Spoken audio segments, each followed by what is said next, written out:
What's up, ladies and gentlemen? That's right. We got an excellent panel tonight for you guys. It has been a crazy ass week. Yes, just drops coming all over. Just drops and more to come. Yes, it's going to be great. Best of the best. Y'all know how we do. Let's get it. Roll a thing. Let's get it. Papa locking.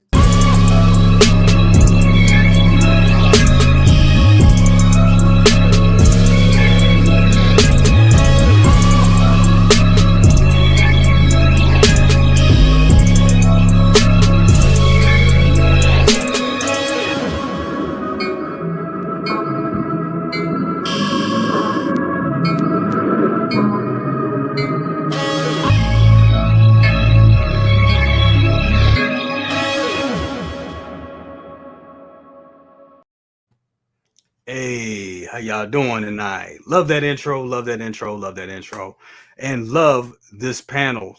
Guys, we got a great show for you guys tonight, and we got a lot to talk about, a lot to go around. Let me just go around real quick.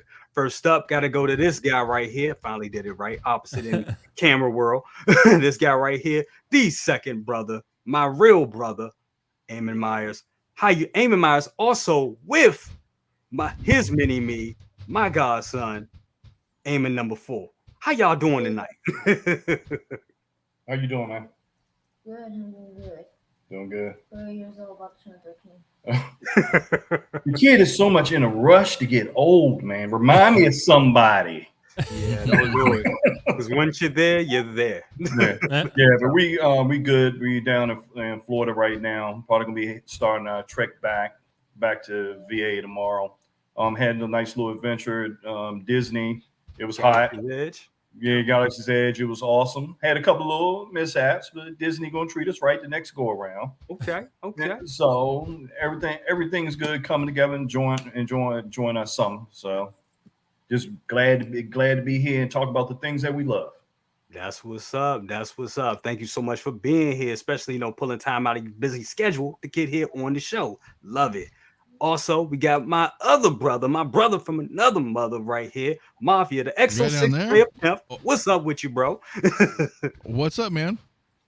How you doing? I'm doing good, dude. I'm doing good. I thought I was late, but I'm not. I'm on time. I'm on time. So it's gonna be cool, man. Good stuff as always. Absolutely. Thank you so much for being here, brother. Also, we got him right off the set of Willy Wonka. I had to spend some money to get him here, and I got him 2 weeks in a row, y'all. This is crazy. That's right. One half of the Wonder Twins. KG, what's up with you, brother? Oh, KG, you muted or something. We can't hear you. My fault. Yeah, no. I'm just glad to be here. Can't wait to chat about figures. So that's what's up, man. We're not here to talk about figures. No, we're not. We're talking about 10%. Yeah, 10%. All night. 10%. All night, bro. The VIG. All right.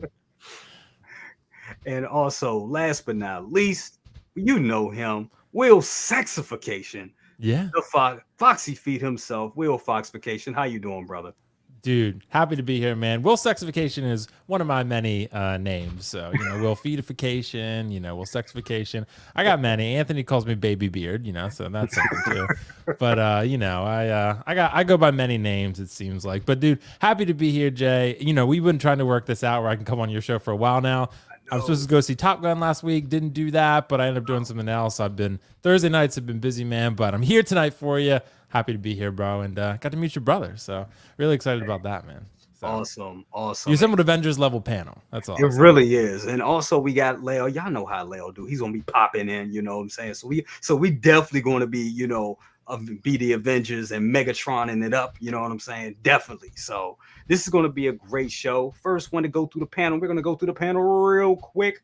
Not the panel, but the chat real quick. First up, we got Doc Schmizzle in the house. Doc Schmizzle, what's up with you, brother? Good to have you here as well. We got Ninja Squirrel in the house. Ninja Squirrel 30 says, sup, BC? What's up with you? We got Maniac Collects. What's up? He's saying, hey, the Mafia, as always.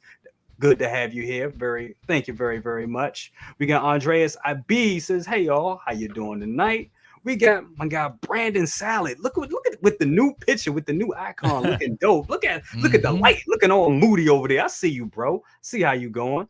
definitely. We got the collector in the house. He said it's a trap. It is a trap. It really is. It really is. Hot Toys is a trap. They are trapping our wallets and our money. Absolutely. We got AJ in the house. He says, hello, friends and all. How you doing tonight? Of course, we got Will in the chat as well. We got my guy, FBJ. He says, what's up to everybody? Looking forward to tonight's show. Absolutely. Thank you so much for being here. We got two Ferns in the house. He says, this is definitely going to be a great discussion. Absolutely. We got Docinator, staff meeting, everyone. Ain't that the truth? That's exactly how I feel. Sometimes I get my signals crossed when I'm at work too with this. They be talking about business. I be like, yeah, so I got this figure the other day. Like, oh, wow. Wrong stream. Anyway, we got RileyReviews in the house. Definitely, Riley. I hope you're feeling better. Definitely gonna get you on next week, bro. So definitely we're gonna get you in. I gotta get the Wonder Twins on the panel together at some point. That's gotta happen. Gotta make that happen. Definitely, we got Bob Dylan in the house. He says, let's go. Yes, sir. We are doing it. We got Jerry in the house. What up? What up with you? Absolutely. We got, what else we got? We got Community Arcade in here. He says, hello, friends. How you doing? We got Hybo 127. How you doing? Good to have you here. We got Calvin Williams II in the house. He says, good evening, everyone. Hot Toys dropping some heat. Ready for this discussion? Absolutely. We got Xander in the house. What's up? Evening, y'all. We got Daryl Smith Jr. How you doing? We got Maniac Collects, which I already think I said. We got The Collector. We got the talented. I gotta say it. The talented Renz Talentino. How you doing? If y'all haven't seen it on Facebook, he did a portrait of Soulja Boy that looks amazing. And I'm not talking about Crank That Soulja Boy. I'm talking about the boys, Soulja Boys, Jensen Eccles. And it looks dope. It looks amazing. And yes, that is our lovely chat. So guys, we got some heat this week. We got a lot to talk about. First up, we got to talk about this guy right here. Ooh. This Tupac. Goodness gracious. I'm going to tell y'all, I did not see this coming. Nobody in the community was really talking about it this week that I heard of. We knew it was coming, but I didn't think it was going to be this week. I didn't think it was going to be this month, but we got it. I'm going to bounce around a little bit. Will, I want to get your overall thoughts on this Tupac. Are you getting it? And is this something that you're still interested in? Dude, it's a really good time, I think, for this Tupac to come out because people have been waiting this for a while, and DC needed some love. DC always needs some love from Hot Toys because, it's always Star Wars, it's always Marvel, and that's the stuff that, most of us tend to go for. But every once in a while, you get some really good DC stuff like this Tupac. I think this has been discussed, especially when it was announced, a lot, whether this should have been a Tupac at all. Because this is one I think, a lot of people had Nightmare Batman, or if they didn't, they maybe just wanted that one or just wanted the Superman. So I think this is probably the Tupac that I've seen the most of people coming together saying, like, if you buy it, I'll split it with you, and then you could have the one you want, and I could have the one I want. I haven't really seen that with Tupacs as much before. But it definitely happened with this one. So it's interesting. I think it came out looking just like the prototype. I still don't think Henry Cavill looks exactly like Henry Cavill. I think I see like 80% of Henry Cavill in there, which I think is good enough for most people, I feel like. The Batman's really good. That one got really good on the secondary market. That's probably one of my favorite Batman looks. And I really love Snyder Cut. Oh, Katie's gone. I really love Snyder Cut. I thought it was great. I wasn't actually expecting to love it as much as I did because I always have a reputation of like not really loving Zack Snyder's work that much. Like sometimes I like it, sometimes I really don't. And most time it's just okay. But this one was really, really good. I really like this one a lot. For me, Brother Cousins, I think I'm passing on this one. I just don't see how it fits in personally for what I'm trying to do. And really, like, I really like the film. I enjoyed it a lot, but I don't have like an amazing, super, super connection to it where I feel like I want to drop $500+ on this. I just, it's not for me personally, but I think it is unique. It's the only black suit Superman you're probably going to get. And it might be the last Henry Cavill Superman you get because we just really don't know. He could come back. He could not. There's rumors. There's reports now of him coming back. But it goes all over the place, right? So I think this Tupac looks great. They updated Nightmare Batman's coat. That's cool. It looks like it's more of a fabric now than a pleather to me. So, that's really nice. That's why this is like one of the Hot Toys figures, like extremely rare, where people were buying third-party accessories to put on the figure. That usually doesn't happen. It happens with 3-0 and Star Ace and things like that, but not really Hot Toys. So maybe Hot Toys saw that and they were like, we should probably like fix this. We don't want to get that reputation. So, but I think it came out looking just like the proto. I think people are going to be happy, but like you said, Jay, it's coming at a tough time because there are a lot of figures dropping right now. And I just feel like Snyder Cut was great, but it kind of seems like a distant memory at this point. So this could be one. I think everything's sitting, but this could be one I feel like that really does, because it's just, maybe they made limited quantities of it. I don't know. DC, they tend to do that, but I just don't see a lot of people either following through on their pre-orders because of so much hitting them right now, or going, if they didn't pre-order, jumping on this when there's a lot of other options. But especially Miles and all that. But, you know, they're great figures. They came out great. Absolutely. I totally agree with you on that. And I was thinking that myself because it's a lot coming out right now. And I think a lot of people are really into Star Wars, and really it's a lot of choices right now. And you know, we talked about this. We talking about like the storm and that everything that is coming. It's a lot of stuff coming out right now. Yeah. We're going to talk about that storm and all the drops very shortly. I'm going to go to Second Brother on this.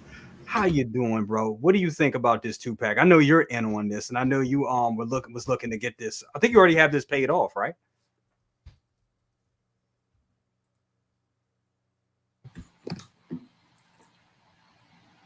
Sorry about that. Had a little technical difficulties. Yeah. I already had this thing pre-ordered for quite a while, and when I saw that it was being released, I was like, "Oh wow, this is going to slap everyone in the face," because no one was expecting this to happen, considering the delays. So then it makes me want to jump back and get that third party Doomsday Joker. Yeah. So it's just like the snake to just keep on biting, but it looks amazing. I really wasn't interested too much with the Nightmare Batman, but I was damn sure was on point with the Superman. On point with that. Yeah, Superman looks phenomenal. He absolutely does. Definitely. Sure. Let's go to you, Mafia. Because I know you're really all in on Star Wars right now, and I know you're real selective when it comes to like your comic book adaptions and stuff like that. But I know you also didn't you I believe you bought accessories for that Batman and everything. So are you still? Indeed, you are correct. Absolutely. Yeah, I mean, if you remember, I know it's hard, right? The weeks go by and everything blurs together. It's been a while. But if you guys recall, this was one of the last figures that I had pre-ordered. Besides this and Ahsoka, remember? But that whole Ahsoka thing didn't work out, and I canceled it because, you know, they delayed my order even though I day one'd it. So yeah, because this was my first DC figures. You know, it was either honestly though I wasn't expecting it. Now I was assuming that the first would be the Batman and Robin from Batman Forever.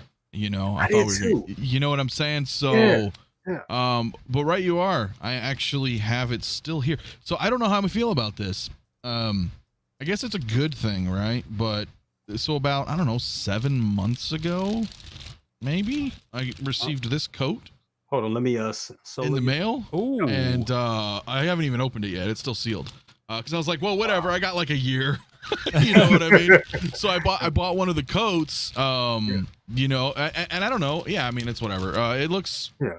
You know, this was supposedly going to be a much better coat than the original Nightmare Batman. So, but if they've improved it, then perhaps I don't need to use this coat, right? Maybe I could use this coat on another figure or something. I don't know. So yeah, it's cool. It's very cool. I wouldn't say we're a minority, right? Are we a minority? Because I like the Snyder movies. I did too. I loved Man of Steel. I loved BVS, you know, the director's cut or whatever, the longer one. Yes. I get it. You know, it's not for everybody, but I appreciated Snyder's vision, like his version of what he was trying to do, you know, like just this art style and everything. It was like super, you know, kind of reminds me of like old school, like heavy metal style, you know. It's just cool. I just really liked all those. So I was thrilled when he was able to do the Snyder cuts. I love that movie. As long as it is, it's still awesome. So for me, I was like, yeah, this is cool, man. I'm down. You know, I might as well. They're pretty neat. Nightmare's really cool. It even got me looking at that Nightmare Joker, that third-party one, but I ended up not doing it. But this is great. It is a weird situation, though, right? Because, as you guys mentioned, there's a lot of people out there that are like, hey, let's split it. You know what I'm saying? Yeah, I heard people doing that. Hey, I'll buy your Superman off you, or I'm going to sell this Batman, because I only want it. I already have Nightmare. Whether or not we agree with the situation, I mean, that's just up for debate, right? Because Nightmare Batman was a Toy Fair exclusive. He's literally a reissue, but maybe not, right? Yeah. I mean, he is because they just 2-packed him to a different SKU. But if they've upgraded the coat, see, now we're in different territory, right? Because now it's like the old one does not have the new coat. So I don't care though. I don't give a shit about reissues or whatever, man. People who missed the Nightmare Batman now have an opportunity. Granted, it's behind a 2-pack, but and that's not our first rodeo, right? It's not our first rodeo, and we've seen that before. And this is something I kind of said it in my video today about this, that we've seen this before. Like NECA does this a lot. Like they'll bring out a figure as a solo, and then they'll have it in a 2-pack, or they'll have a variation of that figure in a 2-pack that comes with an extra accessory and stuff like that. So it's interesting to see Hot Toys do that now. And I mean, you've been, and going back to you, Mafia, you've been saying it. Like and even though I have a show, Good Morning Grails, the whole idea of the Grail thing is kind of being left behind a little bit, because Hot Toys is in this to make money. Let's just face it. That's what it's about. Yeah, I mean, like, you guys all should know. I mean, if you're collecting 1/6 scale figures, or let's say if you're collecting Hot Toys, because some are varied, but if you're collecting Hot Toys as some kind of investment, it's the wrong game. You know what I mean? Because at any given point in time, they're going to reissue. This whole shelf right here is all Grails, all of them, right? All of them. But it doesn't matter. It doesn't matter, because they're going to do it. They're going to, at some point, they're going to redo everything. You know what I mean? Whether or not they 2.0 it because it's been 10 plus years and they want to do, better technology, better sculpt artists, whatever, paint apps, it's bound to happen. So I'm not really too worried about it. I get like you wanting to have value to your collection, but I don't feel like there's anything that you have for Hot Toys that loses value. When you talk about Grails and doing the Good Morning Grails and stuff, you're looking at figures that are 5+ years old, right? Exactly. And somebody in my chat earlier mentioned the same thing to me, where he's like, we're actually staring at a lot of Grails right now. That's true. Which we are, but they're not going to be now. If you try to sell this stuff now and it's still retail, you're going to take a hit. You know what I'm saying? But if you look at a lot of this stuff that we've been getting, the Boba 2-pack, this right here, amongst others, let's fast forward 5 years. You know what I mean? They're going to be pretty sought after. New collectors are going to be coming in. Old collectors may have missed it. You know what I'm saying? So it's a weird, it's just a flow, man, of how collecting works, man. Absolutely. I totally agree. I mean, real talk right there. We got 81 in the chat. Guys, when you're on that way in, hit that like button. It helps their algorithm. You got 80 in here right now. Can we get 80 likes? If we can get that while we're live, that helps out a whole hell of a lot. So definitely. Also want to give a shout out. We got some friends up in here. We got RileyReviews. He was here. We got Riley right here. He said he's not a huge fan of the Henry Cavill head sculpt. It's an 8 in his opinion. Something's just way off. Fair right to make that's fair for him to say that. We also got I saw Mario in here. We got Mario in here.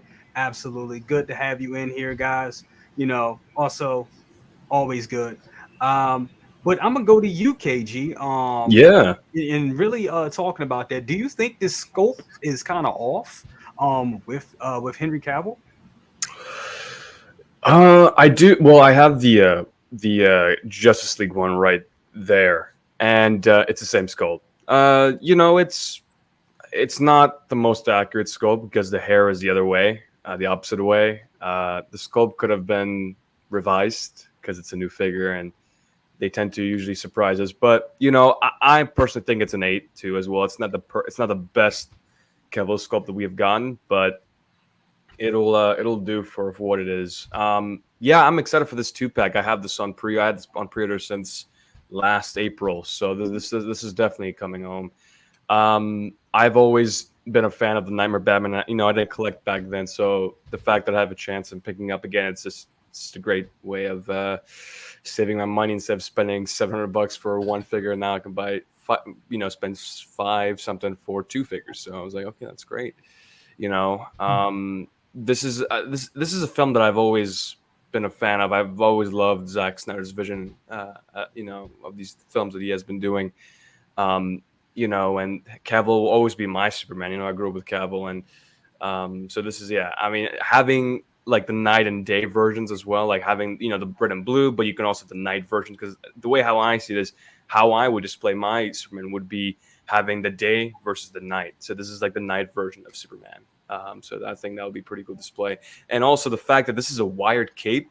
Finally, we got a wired cape with a Superman, because I mean, I've been asking for Hot Toys to do a wired cape on Superman, because if you think of Superman, you think of him as flying, and you gotta have that wired cape. So I'm actually kind of glad that they have done that. And one thing that really surprised me, not the Superman, but the Nightmare Batman's coat was revised, which was something I thought that, they'll just, be reissued the whole thing. They won't even change a thing, but they changed it. Last year when I put this on pre-order, I told myself that I'm going to go pick up that custom coat, but I was like, you know what? Let me see what Hot Toys is. I want to see what that quality is. But no, they saved me $50-$60 now. So I'm glad that they have definitely revised the coat, which looks even better in my opinion. I'm all for it, man. I cannot wait to have this 2-pack. I mean, now you're gonna make me open this damn jacket. I mean, it looks the same as that jacket from the looks of it. So this could be. Well, I just opened it. Either. It's hold on. Let me solo you. Let's see what that looks like. It's wired-ish. Yeah, it's wired as well. Yeah, is that the 1/6 kit one, Anthony? Yeah, it is. Yeah, yes, that's sir. the one I had at one point and I sold it. Okay. Yeah, it's a nice coat. I just never opened it. I've had it for over half a year. I don't know. It looks. If the coat's good, maybe I can use this on another figure. Right. You could. Kind. Just it looks good. Maybe I can make a Han Solo sword. I don't know. Oh, yeah, you can. Like an Endor style. Well, the coat's different, but you know what I mean? Something. I don't know. I got to figure something out with it. Right. It's a nice coat. No, but I'm excited. Like I'm here to complete the Justice League line, so I have Cyborg on pre-order. I had to get him day one. So yeah, I'm all for this line, man. And Will's right. I mean, there's just so many things coming out right now. There's a great selection of figures, and it's tough to pick and choose. But for me, it's some of these Star Wars announcements. They're really, really amusing. Like every single Star Wars announcement we're getting, it's crazy. Now, are we gonna get spoiler territory with Episode 5, or no? Are we kind of keeping that off? Oh, we'll get to that later. But yeah, we're definitely going to be spoiling it. We're going to be spoiling that. So yeah, and let's just say there might be a reissue in that episode. So that's maybe. Maybe. Absolutely. Before you go on, KG, we got to say a hello to Mandalorian Princess. Absolutely, Mandalorian Huntress. Close enough. Close enough, right? Yes. Got to say hello to her, and also this guy. What's poppin', Loco Lu. What's up, Lou? What's up with you, Lou? And that's right, me and Lou will be doing Half Shell Saturdays this Saturday at 9 a.m. with a special guest. It's gonna be lit. Awesome. I can't wait. Continue, KG. No, just last thoughts. Yeah, I'm excited for it, and people are actually on the internet are comparing like what is out of these 2-packs we've gotten, the 2-pack Boba Fett and this, which one is the best 2-pack so far? And people are saying Boba Fett's still the best 2-pack, but majority of people now are saying that this is the best 2-pack. So I don't know. That's up to You can't really compare them. I mean, if you were to break it down as just 2-packs, then the Boba Fett one's better. Yeah, the Boba Fett one's better because Nightmare Batman's a reissued figure that's already been released, and this Superman's literally a repaint of the Justice League. Like it's Sure. So if you were to break it down as a technical standpoint, Boba Fett 2-pack is a better deal. But yeah, that's my overall thoughts. Can't wait to get it, and yeah, that's pretty much it. Want to give a shout out to Big Carlos, Big Money Carlos for the $2. He's already starting with it. The True Braille is the Kenobi show, especially episode 4. Already starting with it. Already starting with the shit. Anyway. Thanks, Carlo. Appreciate it. Carlos, appreciate it. Definitely. But yeah, before we continue with, we got a lot to talk about tonight. We got 82 people in the chat. Hey guys, let's get that to 100. Come on, let's do this shit. So before we continue with the figure, we talk about this, the storm. A good friend Denobi 2 has been talking about this forever, as well as Anthony has been talking about this for a long time, the storm, and like Hot Toys just hitting our pockets and hitting our wallets. And I mean, I know me personally, I'm kind of feeling it like this 2-pack. I didn't expect this 2-pack to come out, but I'm also not, one of these guys that do the quick reviews early like that. I don't do that anymore. I kind of pick and choose because it's too costly to do that. It's hard to do that. It really is. But more power to the people that do that. But it's just hard. It's hard for me to do that personally. But I am getting but we are getting, figures from like Sideshow and everything like that right now. And we're kind of seeing not exactly global releases, but Sideshow is getting the figures quicker. So you could be buying, that favorite Hot Toy you wanted that you've been waiting for a long time from a reseller in Hong Kong, and then also hit with something from like 3 pre-orders from Sideshow coming down the pipe. That kind of happened to me over the past couple of weeks. So the storm is real. So I want to, throw this, and I'm going to throw this to Second Brother. What have you been doing to prepare for that storm? I know you use payment plans and stuff like that to pay like a lot of this stuff off, or do you have like a fund setup, spreadsheets, whatnot? Well, you might as well could say all of the above, because we had this storm once before a couple of years ago, where Hot Toys was so ahead that if you're trying to order your things and base it off of the release date, you can scratch that, because they were 60 days. They were 60 days ahead. And dude, you remember that year? I went in, everything I saw, I went and pre-ordered and went ham. I said, okay, well, I got dates. This come out on this date. I put that money here. This date, this come out here. And I had a spreadsheet, and it was like $8,000. Yeah. Literally $8,000. Then all of a sudden, boom, boom, boom, boom, boom, boom, boom. And it was like I got hit with like 6 figures in 2 months. And I didn't do payment plans. So that's pretty much now I gotten wiser. And I look at these dates, make sure I've already got the money there to get it if I want to get it at day one. But also to have that war chest sitting there just in case we get released early, and utilize the payment plans. Because man, that's the best thing that you can turn around and do if you're a mass collector. And sometimes I could catch myself that I will pop in pre-order 3 right off the break, and I'll throw the payment plans on there. It's stuff that's sitting with Sideshow that's already paid for, and I'm just like, okay, when you guys going to ship it? Right. When? Yeah. Yeah. You got to add it in. Absolutely. Want to go to you, KG, real quick. You're because I know you're really selective. Yeah. And I know you're kind of. I hate to put you on the spot, but you're a tad younger than us, just a tad. Sure. And I know you have a lot of stuff, school, whatnot, and the stuff to pay for. And I know you have to be a little. And I mean, me too. I mean, all of us. We have to be. We have to plan this stuff out. But I know with space and all that as well, you have to be a little selective. So what exactly are your tactics that you use to your process in selecting figures, and also your process in paying them off? Right. So the way how I do it is obviously I'm sure a lot of us do, based off nostalgia and the meaning of each figure I pick. So before I place a pre-order or I buy things, I really think about the figure and how it impacted me as a child. If it brings any significant memories to it. So like, for instance, I can give you an example like Qui-Gon. Before I pre-ordered, I had to make sure that this thing played a huge part of my childhood, and it did. I mean, I grew up with the prequels, and I would say the first ever experience with Star Wars was Phantom Menace. That was the first film first Star Wars film I've ever watched. Qui-Gon was one of my favorite characters in Phantom Menace, so I had to pick it up. And every time I look at it, it's like it brings so many good memories as a kid and watching all those films. So things like that, it's nostalgia.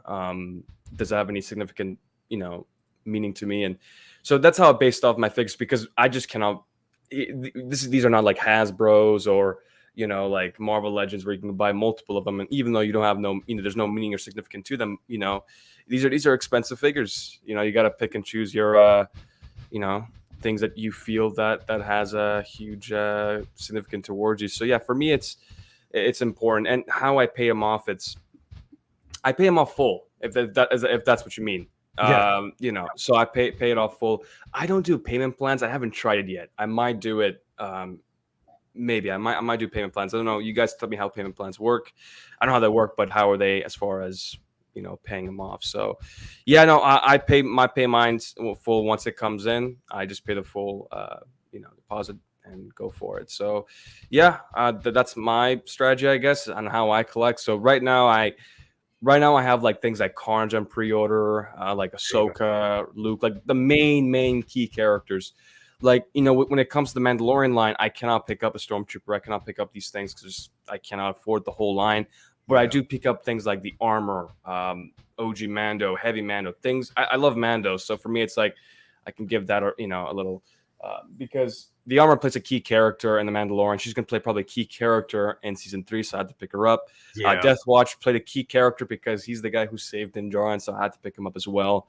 So things like that, I have to pick key characters as well. Like key characters, like for instance, like if they made like the whole Wolf pack, I'll just pick up Commander Wolf. That's it. Like I won't pick up the rest because that's a key character for me. So yeah, that's my tactic. But. And I'm kind of the same way with that too. That makes a lot of sense. Carlos for the $5. Thank you once again for the $5. Mafia said the Star Wars 2-pack is better. Shocker, LOL. But I agree. The Boba is better. The asthma one. Asthma boba. Yeah. hey, listen. You know what though? I'm not wrong.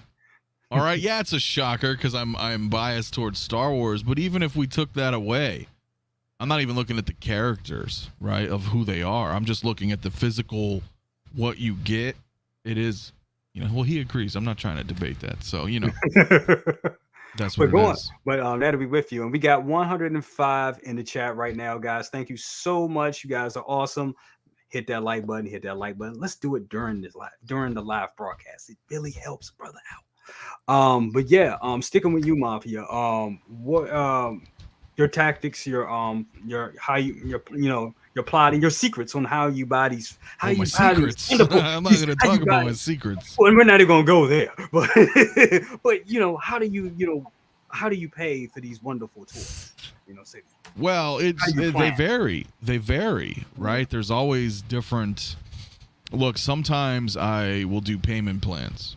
Sometimes, though not lately, I will pre-order.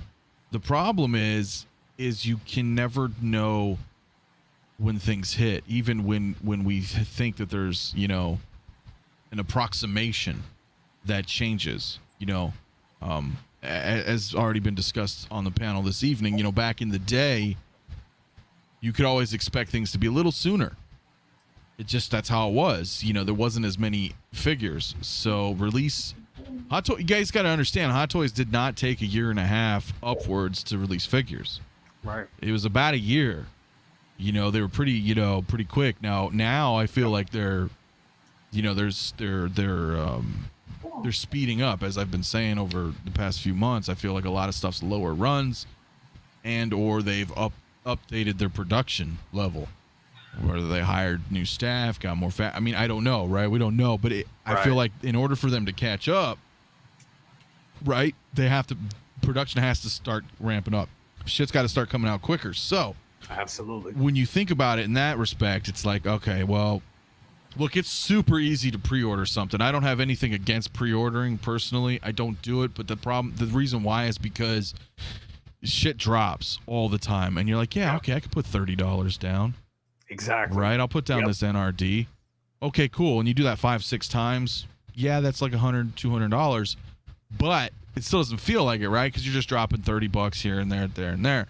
Exactly. And when it's consecutive, let's say like 4 or 6 figures get announced in a month or two, and you put all this money down, then in a year and a half, all of a sudden it's like, hey, pay me this time. You know what I'm saying? If you're not doing payments or anything, and then all of a sudden you're just like, damn, I got hit with all this stuff. So it just depends, and it depends on your level. Like with KG, he doesn't pick up stormtroopers, things like that. It goes for key figures. Well, if you're somebody like me that does get troopers, then I try to prioritize. Certain figures take that precedence over anything else. So like I'll buy, Snowspeeder Luke, right? I'll just buy him, whatever. I'll save up the money and pay for him. Troopers and stuff, I'll do payment plans, things like that, because you have to lighten the burden, right? Because there's just too much stuff, and that's just Star Wars. If you're going into other shit, it's going to get crazy territory. And as Will's mentioned in previous shows and what have you, and other people, you need to do spreadsheets. Okay, you got to have spreadsheets, when you're documenting things too, because like you can send, feet pics, like Carlos was mentioning. I know Will does it. I'll do it for him. You got to always ledgers, bro. You got to write everything down. So I'll send some other pics too if the price goes up. Yeah, I mean, there's OnlyFans, there's channel member tier 3s, there's all sorts of options for people out there. But no, really, there's no sound. There's no one win, I win button for everybody. You have to. It just depends on how much money you make. Yeah. How much can you afford? What can you just budget? Budget is like key, because the shit never stops. That's right. It never stops.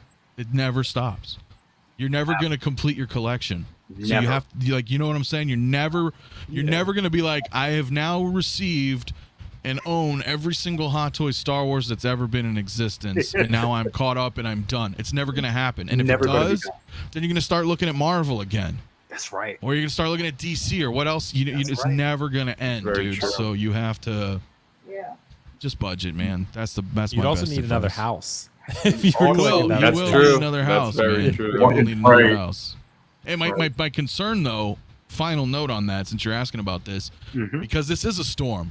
So, and I know we're going to talk a little bit probably about Cad Bane here in a minute or whatever, but this is a perfect example of what I'm talking about, where I like Cad Bane, you like Cad Bane, people in the chat like Cad Bane, but not how much do you like Cad Bane? Because if he's getting announced, this week, or even if we give it, even if we're generous and we say he gets announced next month in July, he's still going to drop around the same time as like the Bark Speeders and stuff.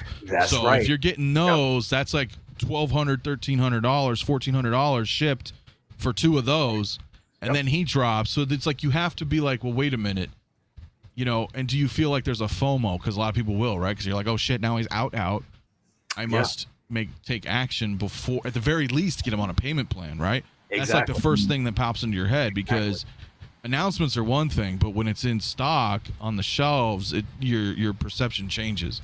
Now all of a sudden you're like, well, wait a minute, I really want this Bark Speeder, or maybe both of them, and I've dropped over $1,000.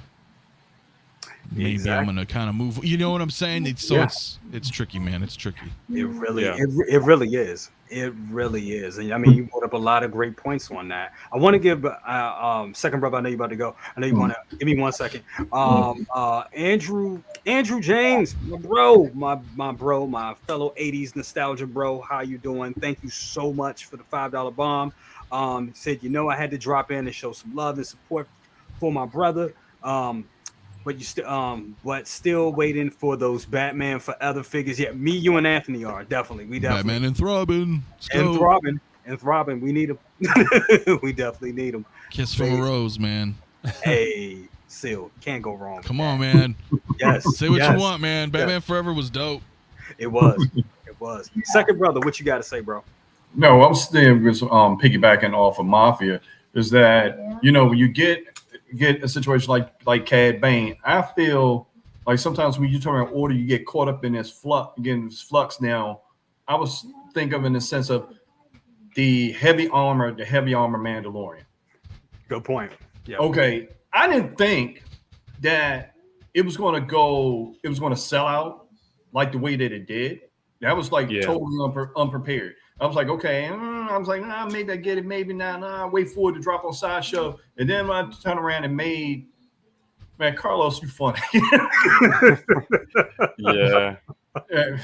Man, That's him. Okay. Hold on, I'll tell you. I'll answer that, Carlos. A Tarkin, another Tarkin Vader 2-pack. That's all you need. Is that even a good 2-pack? Yeah. Yeah. But why though? Because I have Tarkin Vader 2-pack, bow, right there, right? Right. But they were both individually released figures as well. Right. That's very true. And I believe I usually Tarkin, like that. Tarkin did come with his chair individually as well, too. Did he not? He did. Yeah. He did, didn't he? I think he That's did. a while He back, did. yeah. I don't think before I was collecting. so. I don't think so. Are we certain? I don't think remember. so. I know think Palps that did. it's exclusive to the 2-pack. Was it? Okay, I wasn't sure. Chat. We should Somebody look in the that chat shit let up. us- Somebody in the chat. Yeah, let us somebody know. let us know. Because Good question. that's where I'm like, because there are some like that. Han and Chewie 2-pack gets the heavy Headsets. the heavy rifle, and then well, I think The they come with Stormtrooper the belt. headsets. They came with the individually. They came with the headset. Yeah. But they came with the Stormtrooper belt and the belt. And Yeah, holster. he gets the Stormtrooper belt, and then the heavy blaster. Yep. And then the Stormtrooper 2-pack comes with a mouse droid. Right. Right. Whereas if you bought them individually, they did not. So like those were kind of back in the day though, where things were a little weird too, right? You know what I mean? Because they're like, well, we've sold these individually, but here's a bonus accessory, here's a 2-pack. Single songwriter says Tarkin does come. I thought he came with the chair. Yep. I thought he does, so. okay. I really did. Unless Vader did not come with the interrogation droid. He did. Solo, the New Hope one? Yeah.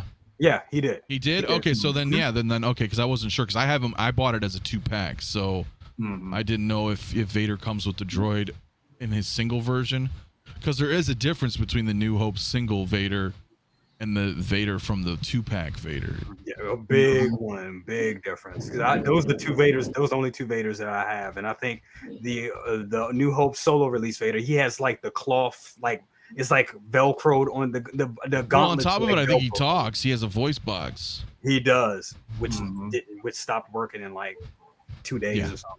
Yeah, so yeah. Definitely. But want to go? We didn't heard much from Will. Want to go to Will? man. Will.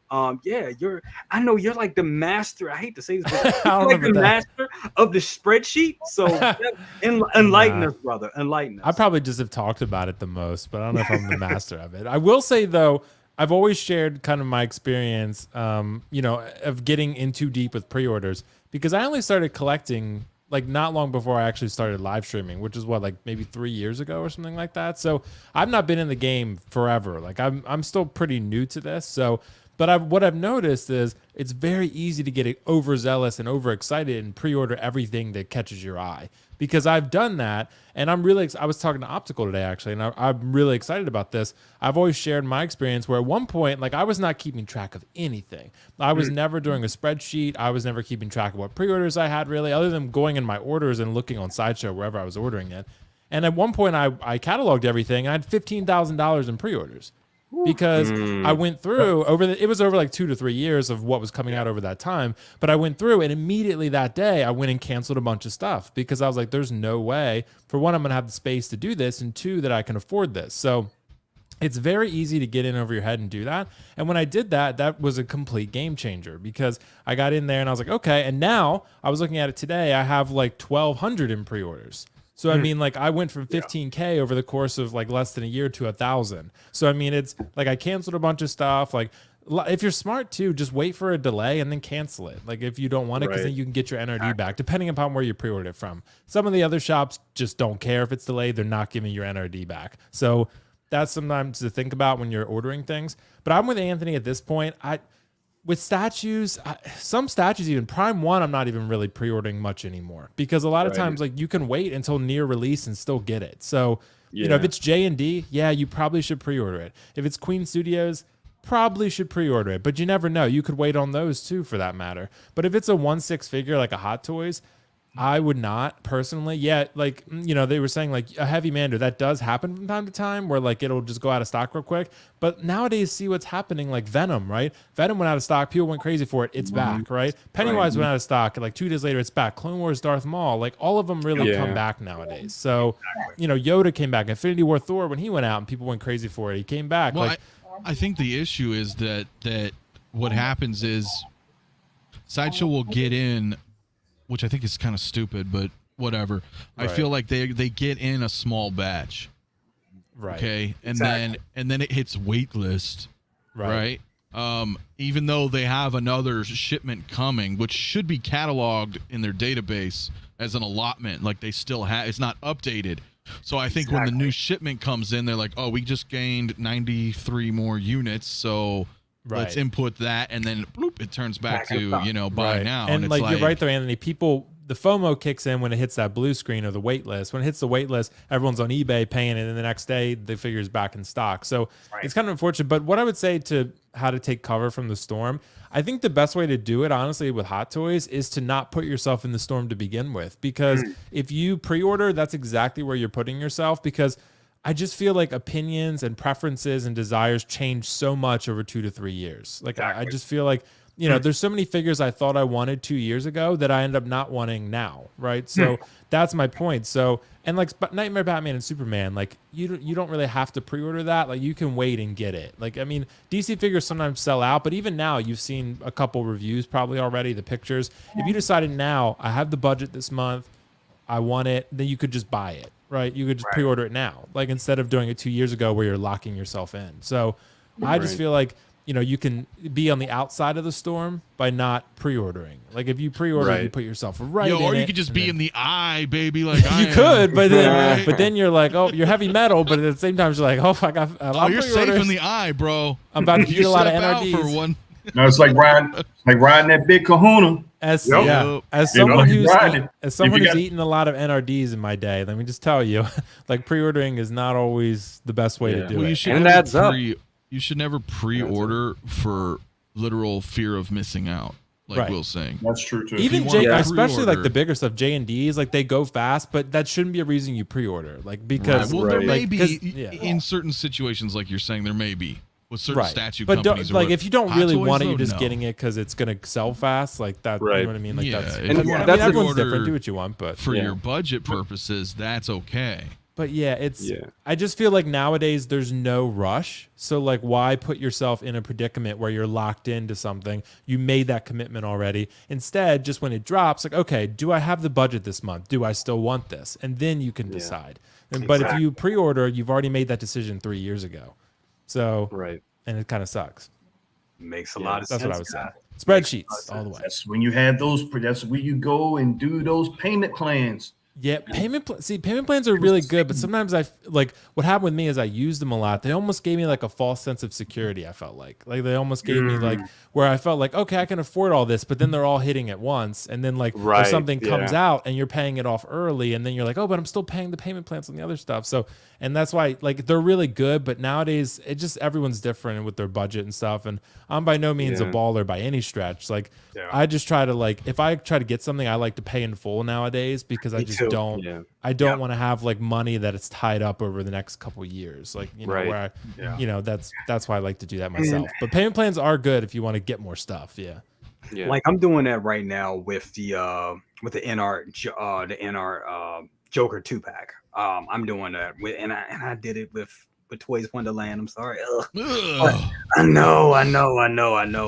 Hey, sometimes you gotta, make a deal. Sometimes, but I mean, but I went back and looked at it. I'm like, oh wow, I'm already knocked some of this out. It does feel good to be like, oh, I'm not, because I don't really do pay plan. I either pay it all off or put it on a credit card and pay it, and then just pay that all off. That works for me. Trying to get it all paid off up front works better for me. But yeah, me too. But I did it with the Joker too. No, I mean with Spec Fiction, I went with Todd, of course. But the point is if it's $1,000 item, okay, I'll do payment plan. But to Will's point, it's like the payment plans do give you this false sense over time because, again, as I mentioned earlier, you're like, well, $30 here, $30 here, you know, whatever, $40 here. But then it's like, and you can set it with Sideshow, right? The 5th of the month, the 10th, the 15th, the 20th, the 25th, and then you're like, oh shit, I've already got like 9 things on pre-order. Well, I already have one charging on the 5th, so let's put it on the 10th. So it's like literally every 5 days you're getting charged for something for the month.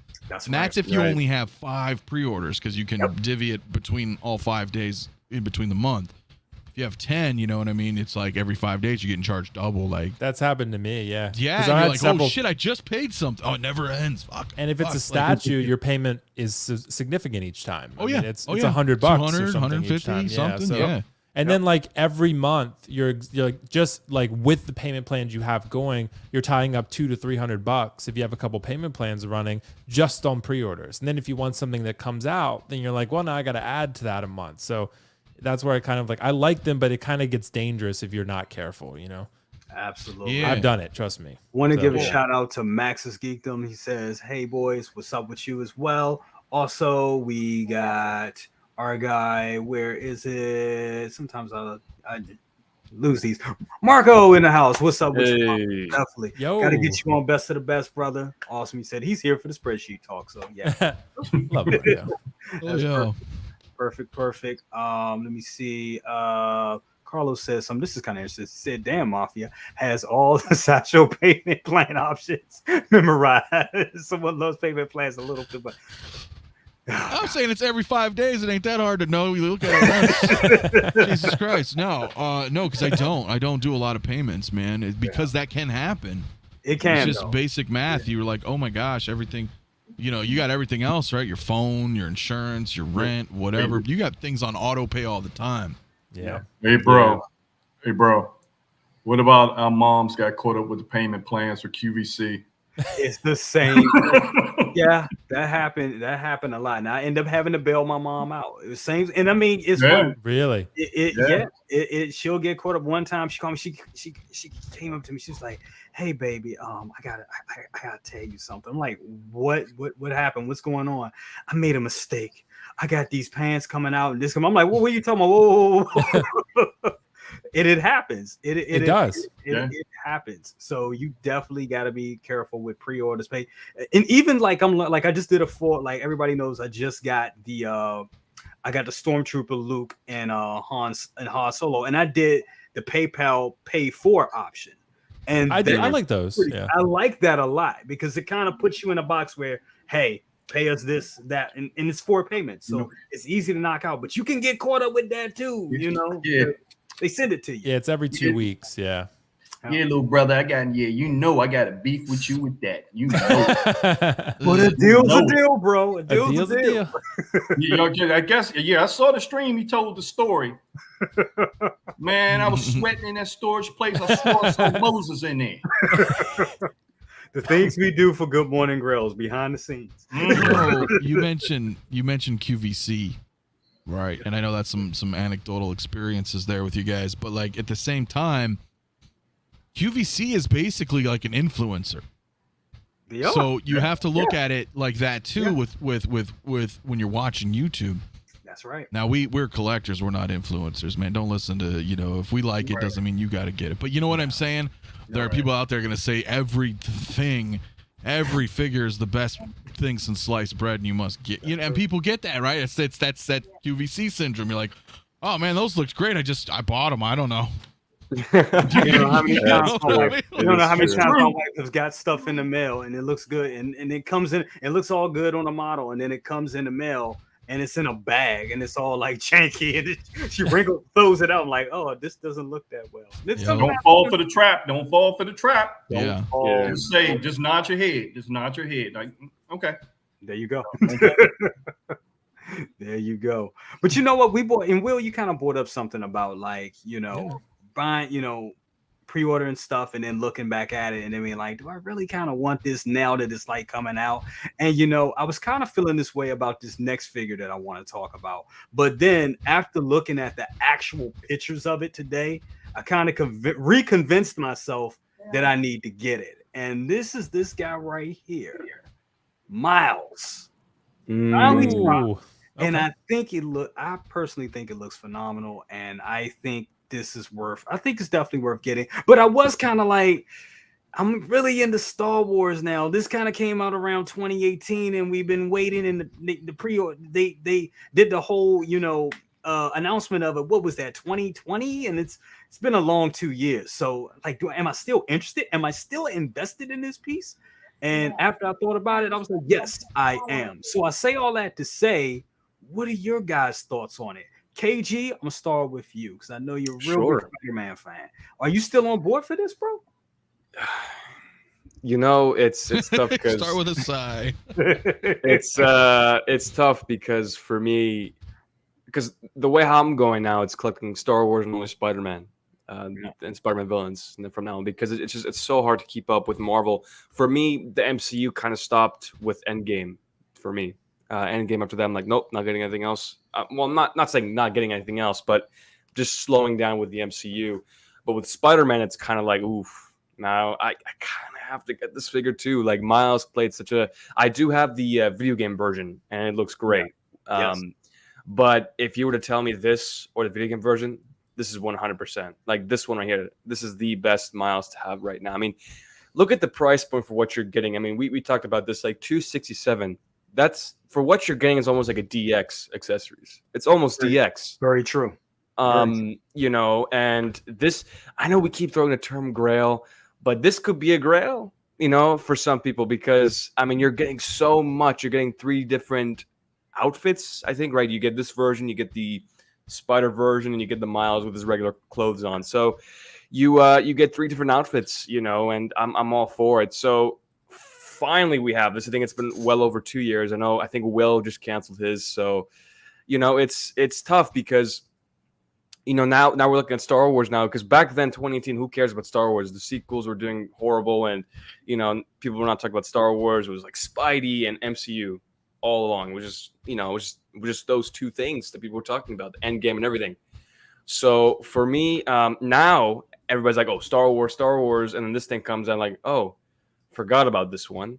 Exactly. And because people are now talking about the Clone Wars, the Kenobi, and things like that. Now Kenobi's kind of like, to me, by far, Episode 5 is the best. But it's just right now, it's just a tough time to collect everything right now, because I remember a time when I think my first figure was the Kylo Ren. Yeah, my first figure was the Kylo Ren. People were not talking about Hot Toys that much. They're like, oh yeah, it's easy. Yeah, it's easier to pick up figures. But now it's just overload of just so much stuff coming out. But yeah, no, this figure's great. This figure is great. I mean, it came out looking great. Am I gonna pick it up? Yeah, because it's a Spider-Man figure. I have to pick it up. For me, anything Spider-Man related, I have to get as much as I can. So, I mean, this Miles figure to me is going to be like a centerpiece for me, because I absolutely love this version, as you see in the picture right here. This outfit with the hoodie, with the shorts, love it. Now, if I'm going to get this, I have to get Gwen too, because Gwen is also another important character I have to pick up. Now, someone brought an interesting thing, because now we're seeing it with, like, for instance, we're seeing it with the acrylic plastic Iron Man. Everybody was wondering, where the hell is War Machine at? Where's that companion piece? After that was released, we got the War Machine and the what was it, the stealth suit Iron Man. So my guess is, if we just got this final product, could we be seeing a Peter Parker pretty soon then?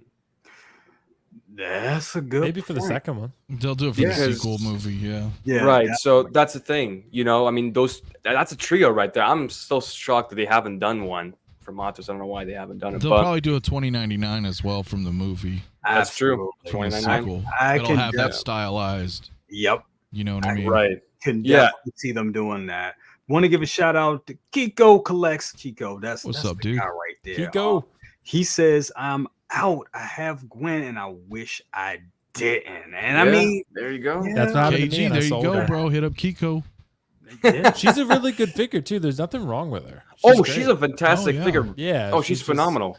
From what I'm seeing, I mean, she can pose like crazy. I was surprised at the amount of poses you can do with that figure with that type of suit.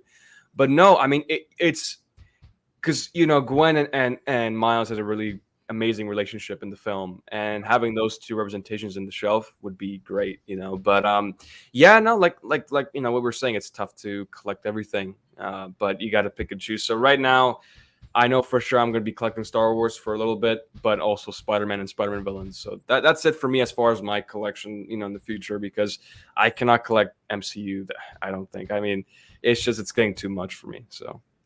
And you know, with that being said, and I know Carlos is saying this, but I kind of feel this too. And once again, I do too. Shout out Carlos for the $2. I feel this because I'm seeing a lot, and this is not towards you, KG, because dude, I get it.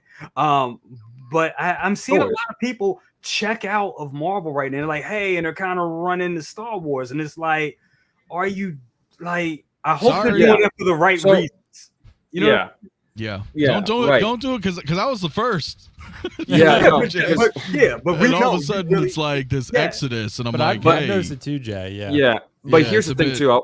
I want to bring up one thing, that this could be also a phase, because Marvel was a phase and now we're into Star Wars. So that's the thing I have to keep in check too, that yes, Star Wars is huge. Yes, Star Wars is big, but who knows? DC or Marvel might bring something big, you know, and it will be like the most talked about thing again. And I have to keep that in check as well, because yes, I'm picking up these Star Wars figures, but I also think I have to think of the Marvel future, because we just never know where Marvel's going to come back up, or even DC for that. You know, DC has been in the ground for many years. So I mean, we shall see what happens with that. If I could say, yeah, go ahead. There's two things here, and the reason why and then you guys know this was months in the making. Months ago, I was like, I'm mostly out. A reason mainly for me is because of work. I need space. I don't have space for everything, so I'm gonna have tons of Star Trek and then my Star Wars and a few Marvels here and there and one-offs. But I will say this: I feel like where a lot of people's concerns are coming from, and this is just speculation on my behalf, is that Marvel kind of died, man, at Endgame. Yeah, you know, nothing's really been great after that. The shows are, you know. Well, No Way Home. No Way Home was pretty good. Oh yeah, but that's still Sony. Marvel's working with them, but it's, you know, it's like, but I feel like all the shows have been like adequate at best. You know, it's not like super like amazing. Like people were building up this big thing to get to Endgame, and there was all this hype, and you know everybody's like, yeah. And now it's just kind of like, oh, okay.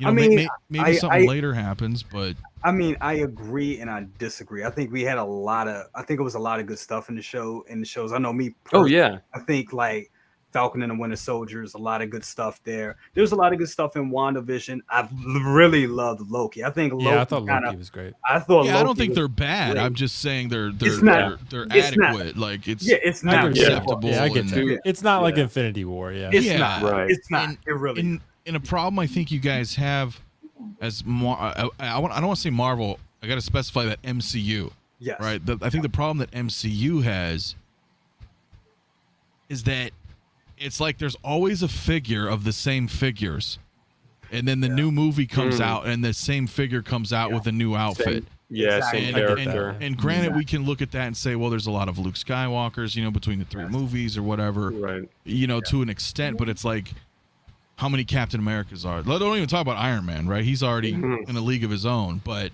how many Thors? You know, people are like, oh, I've got Endgame or you know, Infinity War Thor, which arguably was one of the better Thor figures, and then they got, you know, Fat Thor from Endgame. But then Love and Thunder's going to come out, and he's going to have like the Ravager outfit, and then he's going to have his armored outfit. So then people are going to be like, oh man, well maybe, you know, wanting to sell Endgame Thor, you know, you're going to see that everywhere because people they like hop, skip, and jump to the next iteration. So I think that gets a little tiring too for a lot of collectors. That's very true. That's a problem. The thing is, the secret to Marvel's success, the MCU success, it's ongoing. It's really episodic, but that's also kind of a problem in a way, especially when it comes to collecting, because then you're constantly chasing after latest and greatest.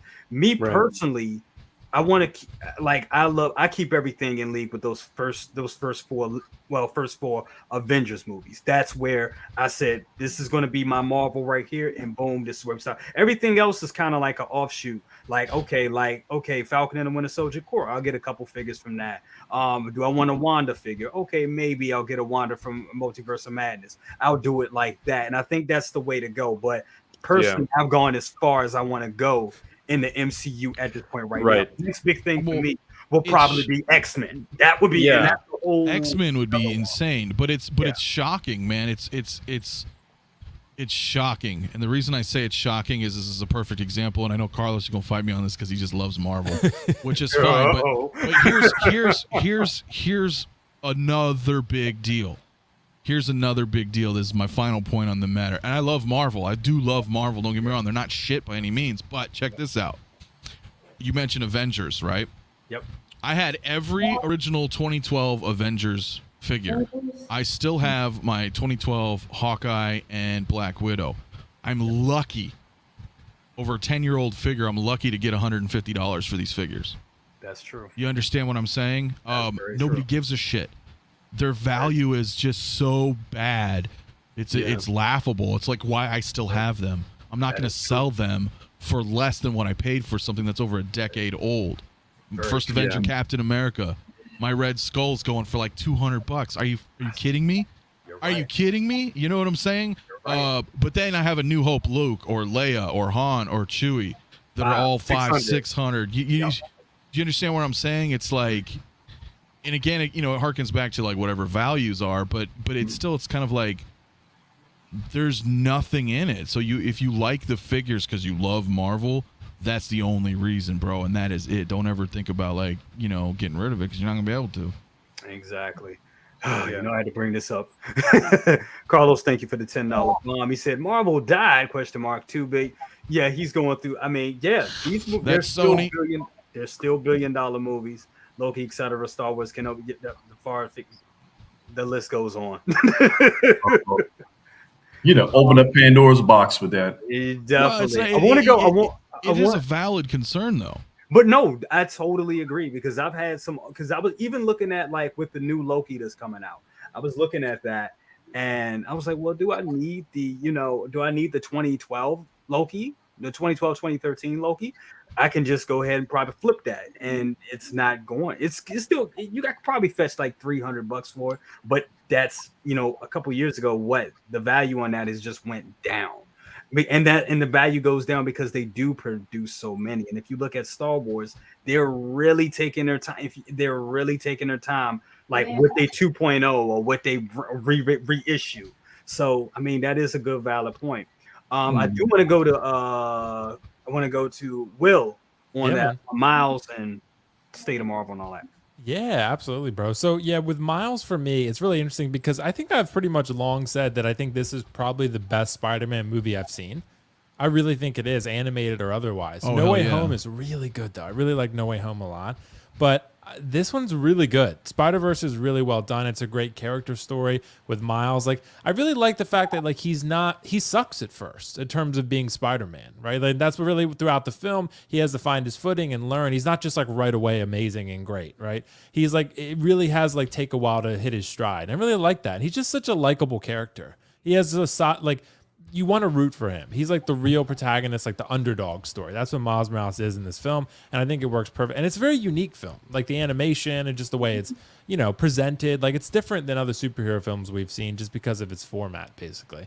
But I just think for me and a lot of others, probably this figure's probably just a little too late. I feel like just because if it had come out maybe a year ago or 6 to 8 months ago, maybe even, like I do feel like it would have more hype behind it. I had Gwen at one point, and like I said, there's nothing wrong with her figure. She's a good figure. I sold her though because I'm like, look, I gotta consolidate a little bit. She's gotta go. She's not an essential, and that's how I got with Miles. Basically, I canceled my pre-order on him because as much as I love the character, like I just felt like he was a non-essential. Maybe that's part of what Anthony is saying. But I do mostly agree with Carlos here. Like, there's a couple things that I want to say about this. I do think, like, all of it, this is just, I think this goes beyond collecting in terms of how we tend to follow trends. I think just in life, like I think we tend to ride that trendy wave and do things based on that.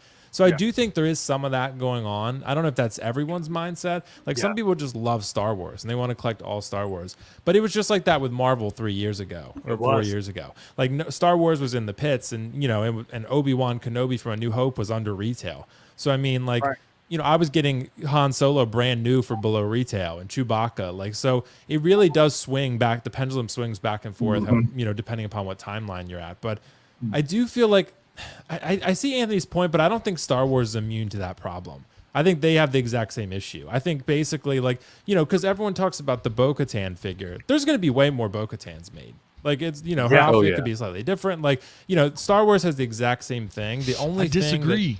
I don't think so. Because, like, how many Darth Mauls are there? I mean, like, it's, well, I think there's 4, right? Or 3 or 4? How many Luke's right now? Luke, I mean, how many Luke Skywalkers do we have? How many Anakins do we have? We're going to get more Anakins probably. But those are huge characters. When you look at Star Wars, there's like hundreds of figures or characters, I should say. Whereas Marvel's trying to expand now with, you know, She-Hulk, Ms. Marvel, you know, things like that. But they've been cranking out like a dozen per figure. Just about, you know what I mean? And I'm just looking at it from a market perspective. From a market perspective, none of that shit holds any value. Yeah. It does if you sell at the right time. It's just when a new one comes out. But that's like pretty much any figure. Like, look at the Mandos compared to when the Chrome Mando dropped. Like, all the Mandos dropped way below retail. That's a huge blunder. Right. So, like, that's Carlos' point right there with the whole Mando Deluxe thing that we went. And even the example of the OG Durasteel Mando, that was pretty hot for a while when it sold out. Then the one with the blur came out. Now that Carlos can't sell it below retail. So I mean, and that's Mando we're talking about. So as Hot Toys is a business, no, I agree, but that's separate. You know, Star Wars does the same thing. I feel like maybe Anthony to a slightly lesser degree. I see your point. Maybe to a slightly lesser. You sure I'm going with it? Yeah, it's just like Mando Deluxe is such a rarity in Star Wars Hot Toys. Because they blew their load too quick, so people are like, oh shit, there's a chrome one with a head sculpt. Nobody wants this Mando Deluxe. Why would you? You know, they announced it so quick after it came out, but again, I go out in the living room and grab decades old, you know, Marvel figures and I can't sell them. Right. And actually, if I'm understanding Single Songwriter's question, who has the highest price figure out of all the Hot Toys IPs?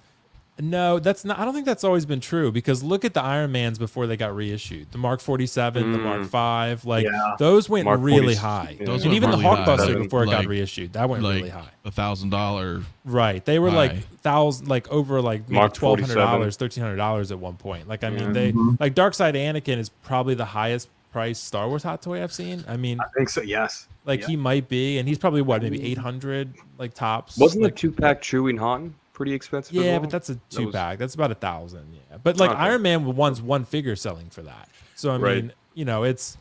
So I don't know. Like, it just depends. Like now, you know, things get reissued, and if things get reissued, Iron Man's probably the most likely, or a Batman. But you know what I think is the highest Star Wars Hot Toy could have possibly been the first one, Shore Trooper. Yeah, Shore Trooper got pretty high. Yeah, Shore Trooper was like 700 for a long time. Yeah, he's about the same range as Anakin, probably. Yeah, but he dropped significantly. So did Nightmare Batman. Nightmare Batman was $700-800. Yeah. Let's not forget War Machine Mark 1. That's why I always tell people sell, because like I have a feeling, and we're gonna get into spoilers, but like another Anakin is coming, that shit. And they could very easily reissue Darkseid Anakin. Oh, 100% without a base. Like then, if you have him now, and you're like, I would sell it. Like, I would sell it. Yeah, I would sell it now and shit. Absolutely. That's what I did like a year. I mean, I miss Anakin. I miss having him in the collection, but I know there's going to be another one. So it's a smart move. Yeah, definitely. Before we move on, want to go to Eamon. I know you've been real patient. Your thoughts on Miles, and then we'll move on to the next figure. Well, you know, I'm getting the Miles. Actually, the Miles was agreed to be purchased for a gift. That's going to be confiscated, and that gift is going to be replaced with something else. So, but I look at this figure like I agree with KG. I think this is going to be a grail. I think this is going to be a sleeper.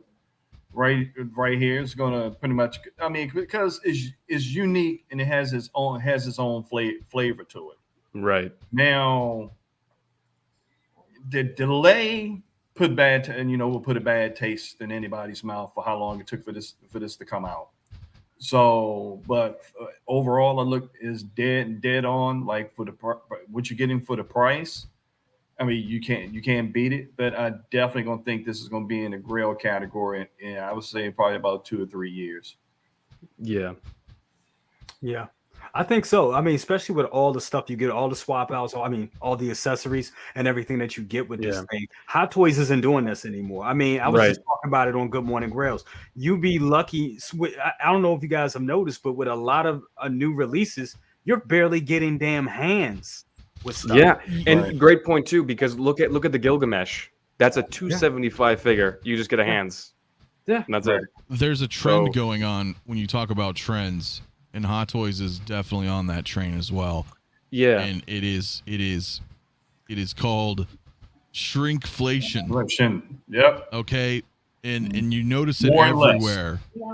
You notice it everywhere. Yes, dude. You're paying more for less. And companies are just ripping us all off everywhere. It's not just Hot Toys, bro. You know what I'm saying? And it gets to a point as collectors that when we see this trend, and some is going to be hard to do than others, where we put myself personally, I look at these figures as an investment.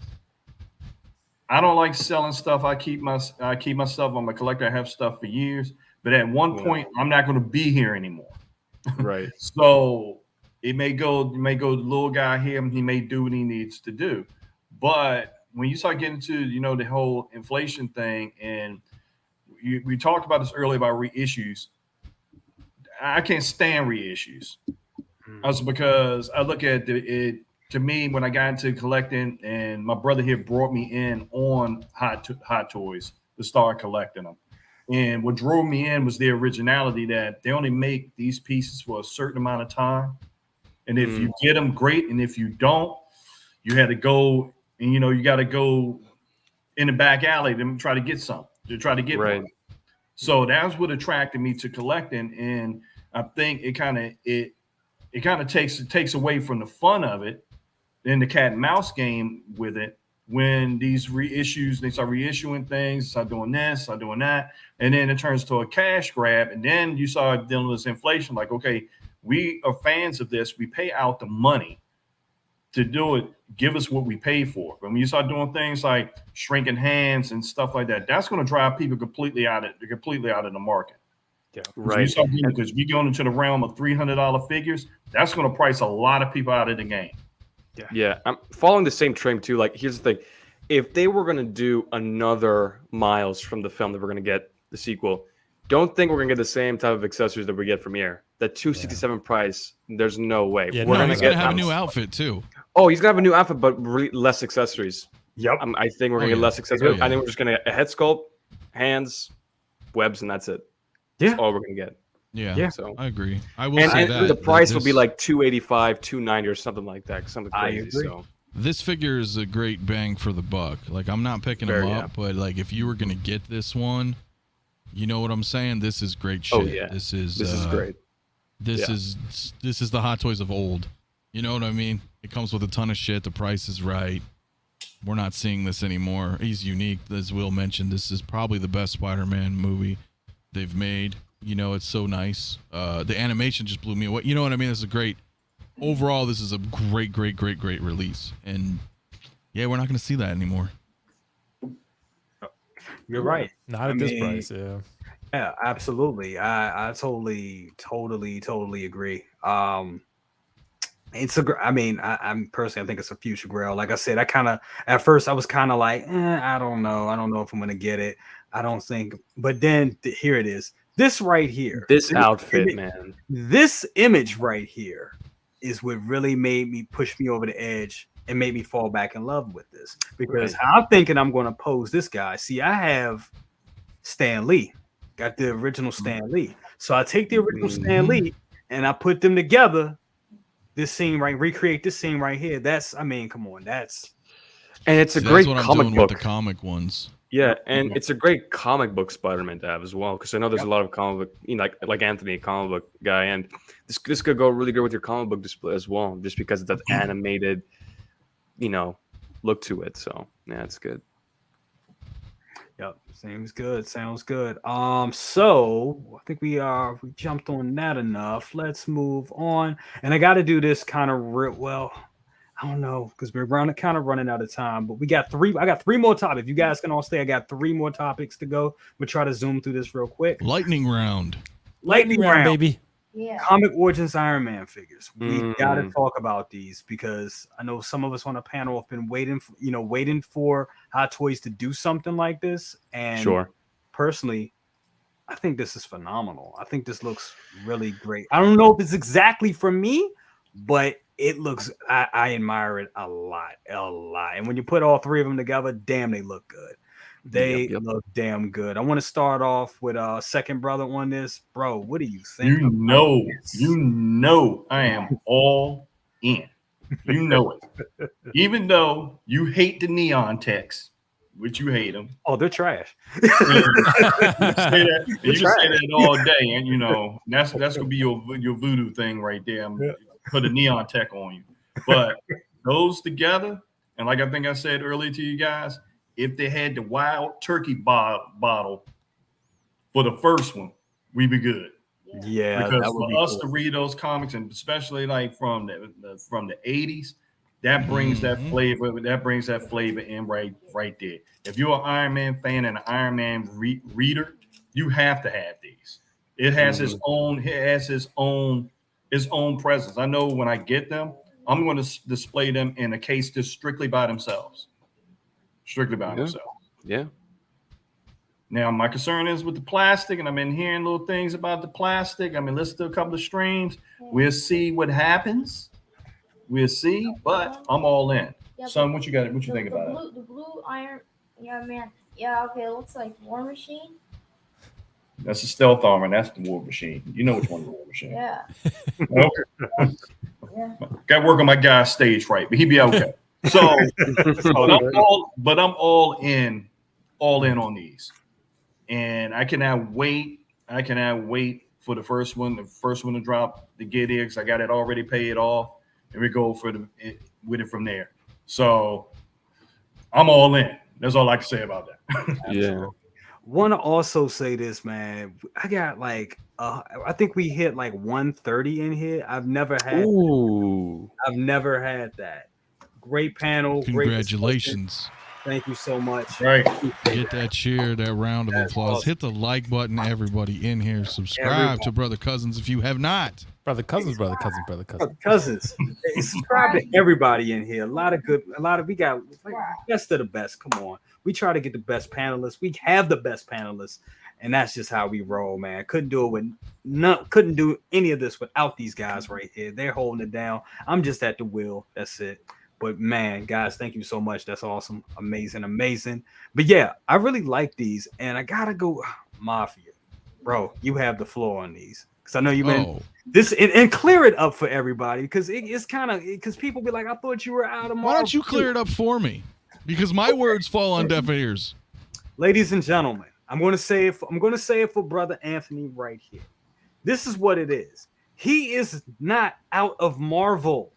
He is out of the MCU. That's a big difference.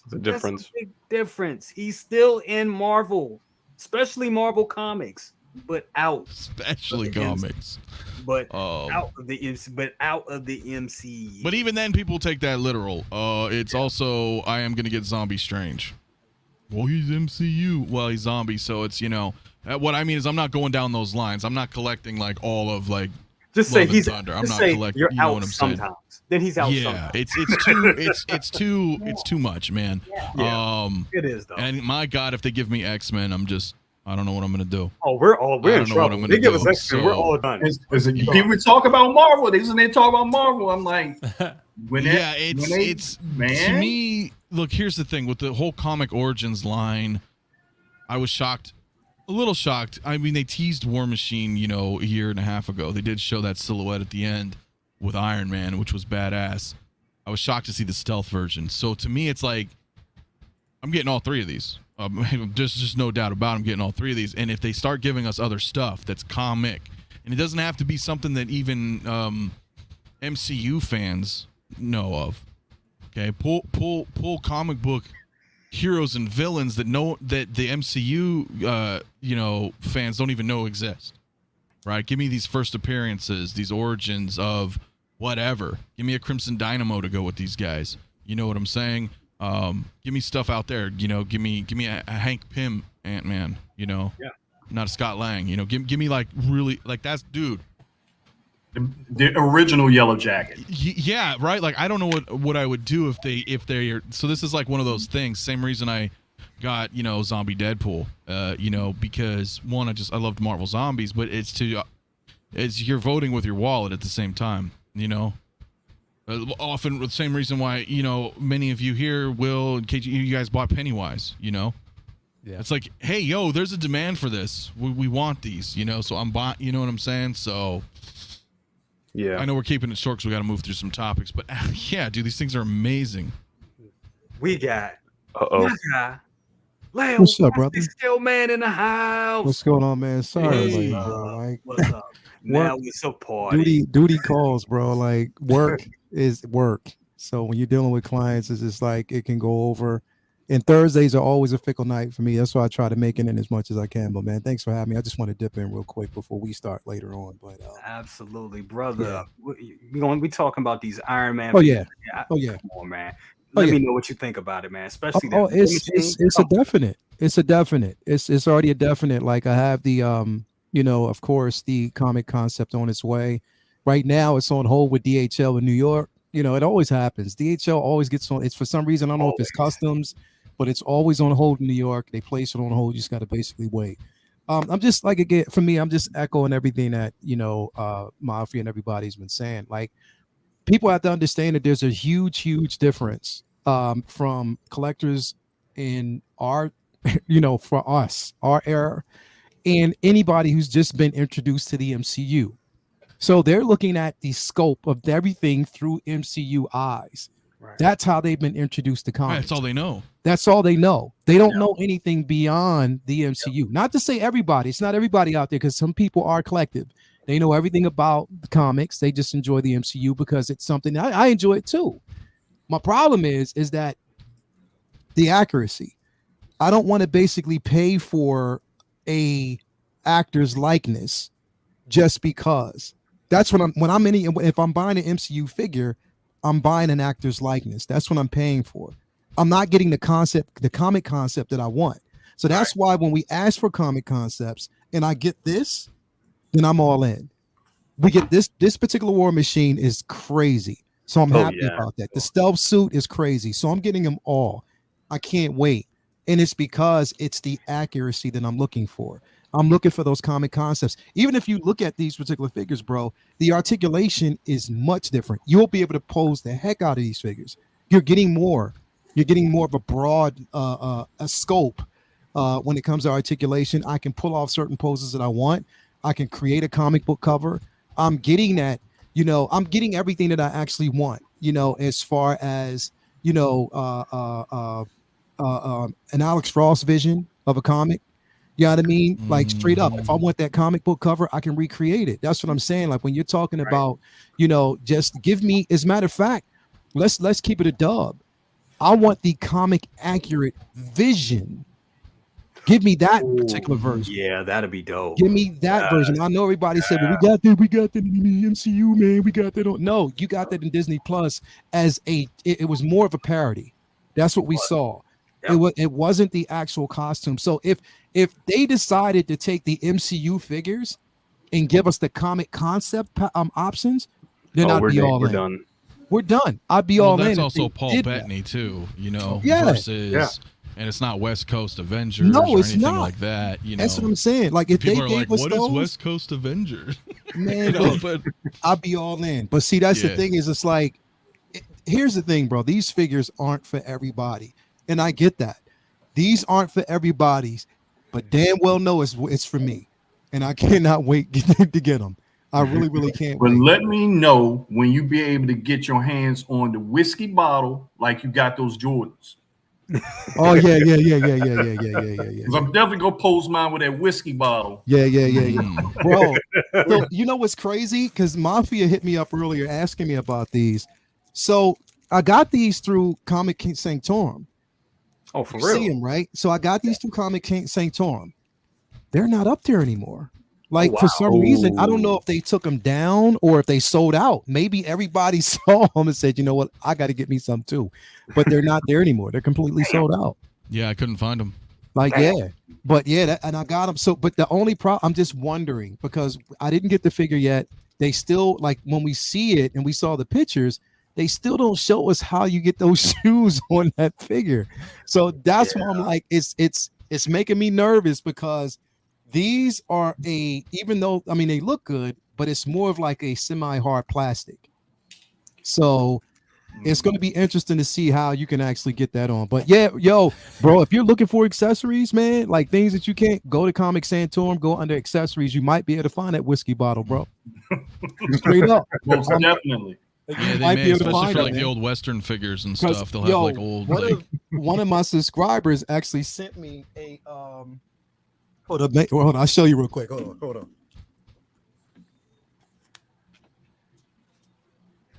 Yeah, man. Did y'all see what Carlos said about West Coast? I did. Yeah, man. Cholos from California. Yo, check this out. Check this out. Your fold. Hold up. It's a mini Colt 45, bro. Oh damn, bro! I need that. It's a mini Colt 45, and I have Lando Calrissian holding it, bro.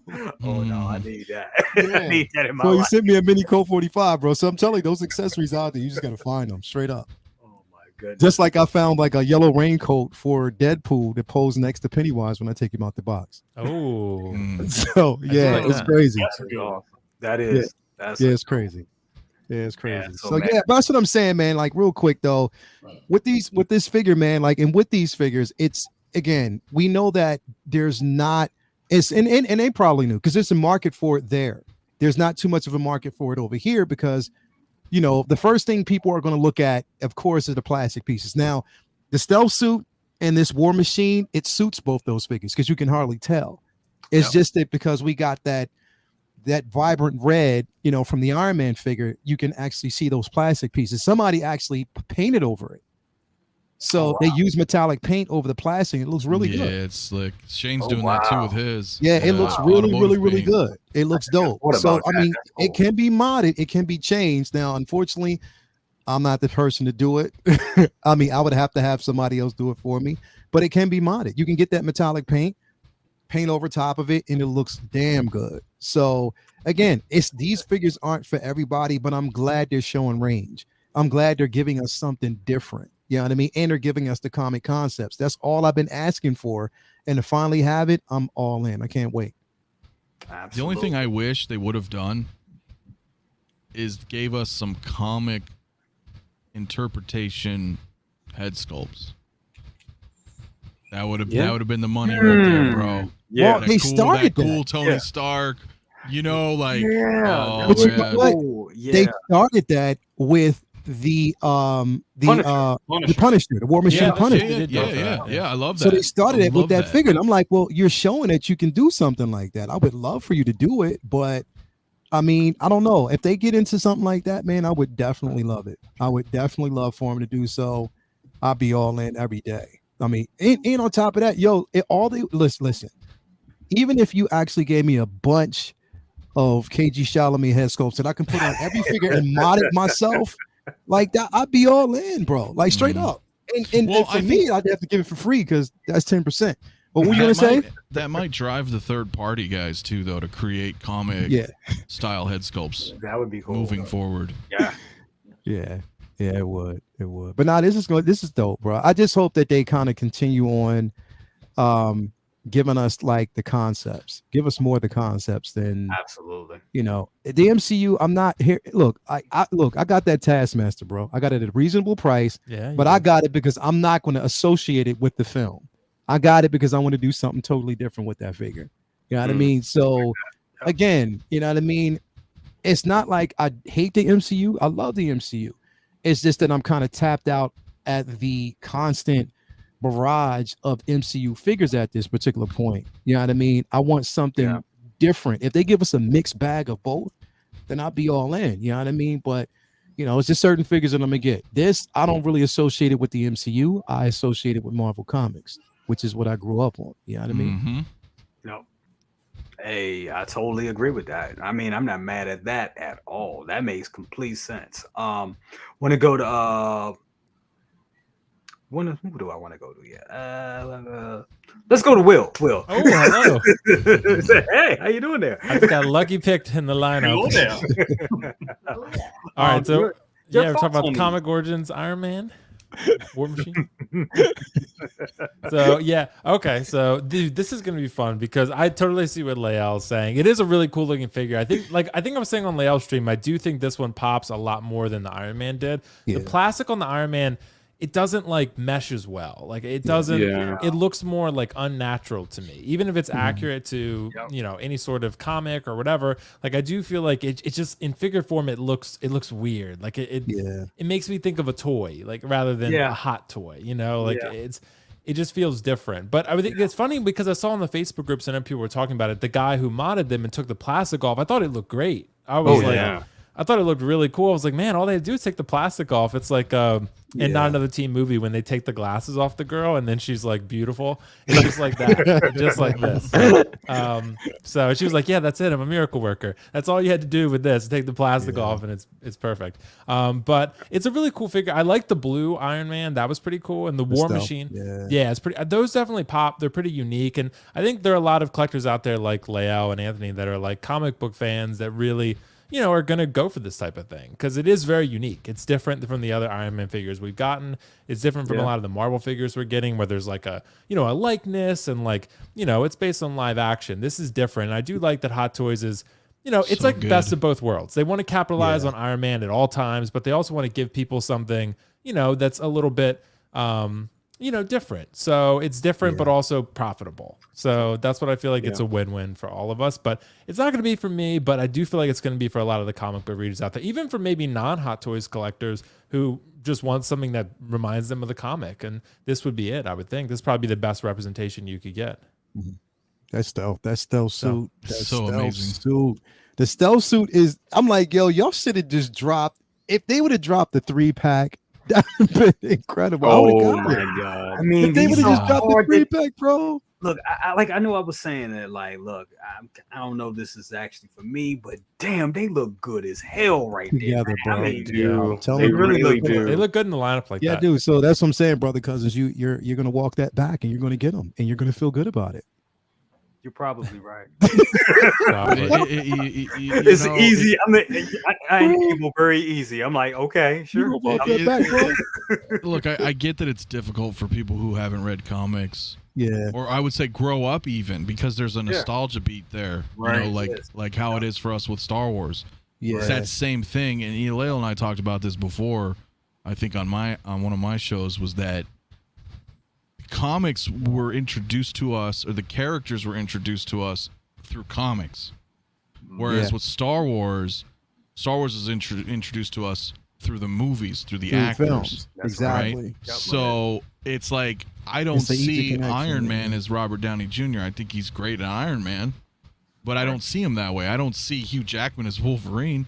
You give me a Wolverine, I want a Wolverine. That's what I'm saying. So for what we've read, when you go down a comic line, that just it hits different. You know what I'm saying? It hits I think a best friend of mine, my best friend said this years ago. He said Hugh Jackman is a good Logan, not exactly a good Wolverine. I would agree. Yeah, I can say that. But back in the day, man, any actor I would think that would pulled off Wolverine would have been Robert De Niro. Yeah.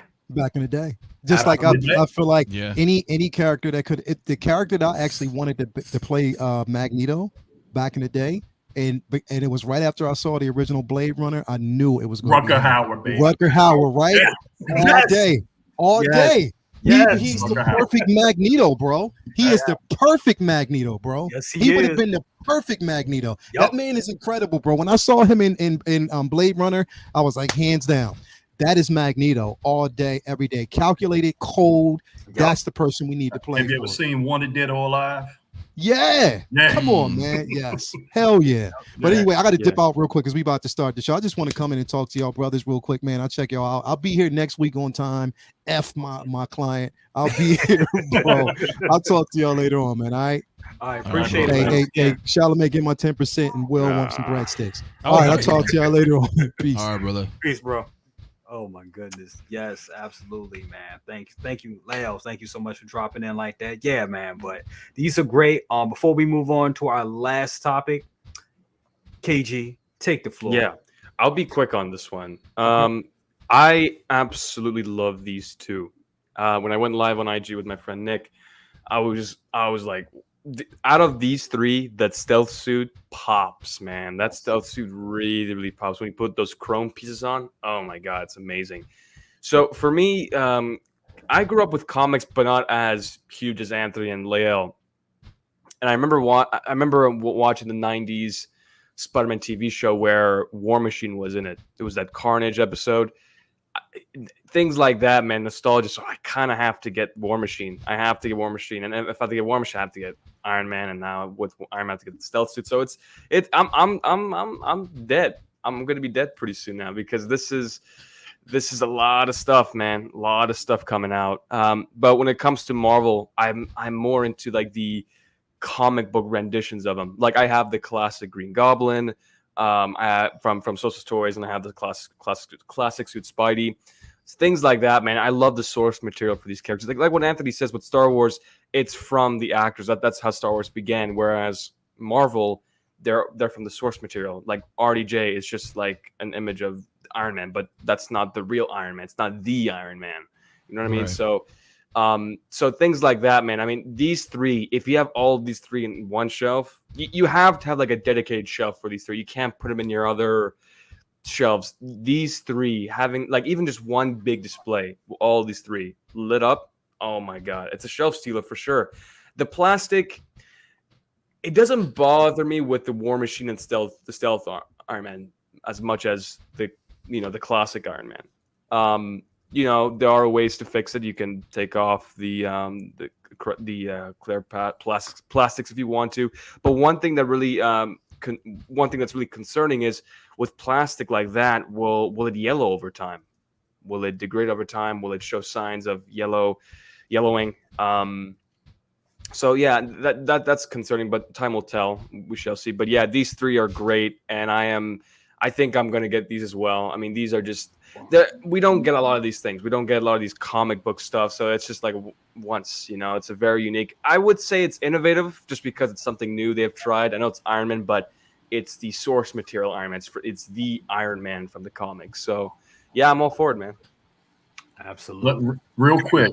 Okay. You know what's funny, little bro? What's up? Yeah. I'm going to go dig in my collection and find my Toy Biz Iron Man figures, and when those things come out, okay, because I can tell you right now, and I hope me not saying this is going to cheapen this figure any, because I'm not saying it for that purpose, is that it pretty much caught the flavor, the spirit of the comics.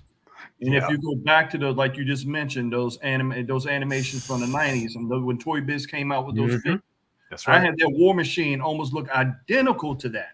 That's right. Look identical to it. Yeah. So and it does take me back to those. It right. Really that's does. what I'm saying. It's like it's a little nugget that take you back to the past, where you kind of in a way got to pay homage to companies like Toy Biz. The figures did suck.